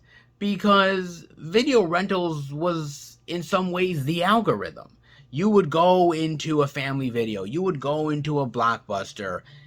You would go into any one of these video stores. And you would go in there and you would see all the new releases and you see the older stuff and you'd go through the middle sections and see all the family movies and the horror stuff, the dramas, the thrillers. And you could pick what you wanted. And if you liked it, then you would talk to the video store employee. They'd say, hey, if you like this one, you might like this or that one. And you'd go back, you say, well, no, I didn't like this one. Okay, well, that's fine. Well, how about this one instead? Or you would watch something and you say, okay, I like this, and this one looks similar, so I'm going to give this one a chance. It wasn't about a computer telling you what to do. It wasn't about an algorithm suggesting what you should watch next, pretty much telling you what you should watch next. It was your own mind making up your own decisions. And nowadays, we're slowly losing that control. And hell, we don't even know that we're losing that control, right? We just go with it because it is what it is. You don't really even think about it. It's subconsciously in your mind. And slowly but surely, we are losing choice. Slowly but surely, we are losing our sense of self by just handing over the reins to these streaming companies and just letting them decide what we should watch next. Now look, I'm not saying that Netflix is terrible because I like Netflix, but it is part of the problem. A lot of these streaming platforms are, and unfortunately, there's no way of getting around that. It's not like it's going to change anytime soon, alright? It's just not going to happen. Remember that scene in Batman Forever when Edward Nygma, the Riddler, was literally putting these like green little looking machines on top of televisions, and like they would literally take their signals and they would pour them into Edward Nygma's head, and like, and it was like, I was like, oh my god, their thoughts, their everything they're thinking is in my brain. That's what this is now. That's what we're dealing with. The algorithm, the computers are like the Edward Nygmas, the Riddlers of the world. That's what they are at this point, man. And it's sad to say it, but this is the reality that we're living in, dude. And that's why I've always told you guys to try to go to the beat of your own drum. Watch what you want to watch. Take chances. Just because an algorithm tells you that you're going to like this movie just because you like this other Ryan Reynolds flick, or you like this Michael Bay movie, or you watch the Great British Baking Show and suddenly you're getting inundated with all these baking things, doesn't mean you have to follow what they say. You can always go a different path. The algorithm doesn't control your life. You control your life. And I wouldn't have half of the collection that I do. I wouldn't love half of these movies if I didn't take a chance on them. If I didn't go to a video rental store or a friend suggested something and I go and try it. You know, if I liked something on a certain platform and it would suggest me something else, I might not have given a chance to the more weirder and odder films that I really appreciate and I love just as much as the more high profile stuff. Look, these streamers like Netflix and Amazon Prime and Disney Plus and Paramount and Peacock and you name it, they're out to make money. They're a revenue stream, and they just need to keep making product for you to watch over and over and over again. It's just a massive turnover rate. And honestly, that turnover rate means that the algorithms work overtime to suggest you the next thing to watch, and the next thing, and the next thing after that. It's just an endless, vicious cycle. And honestly, if you don't break away from it, you will succumb to it. And you'll be like everybody else. And look, you know, I love streaming to a certain degree. I watch a lot of stuff through streaming, but I also have to, you know, I have to be my own self. I have to, you know, make my own way and have a beat that is unique to me. And in order to do that, I have to break away from the algorithm to do it. Does that mean that I'm a rebel? No, it doesn't mean that I'm a rebel. It just means that, you know, as a movie lover, as a fan of cinema, of art, you have to appreciate everything. And just because a computer tells you something doesn't mean you ultimately have to do it. You are a human being after all. You have free will. How about you start using it?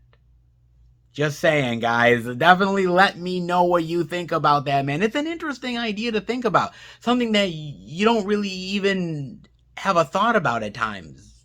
But it's happening, whether you know it or not. Let me know what you guys think about that indeed. But I hope you enjoyed this video. If you did, definitely give it the thumbs up. If you're new to the channel, welcome. Check out the other Blu-ray and DVD out and about videos that I do. Movie reviews with my friends.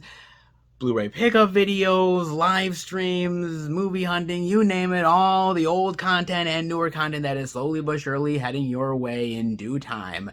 I appreciate the love, I appreciate the support, I love everything that you guys do, the great comments and the feedback, watching the videos.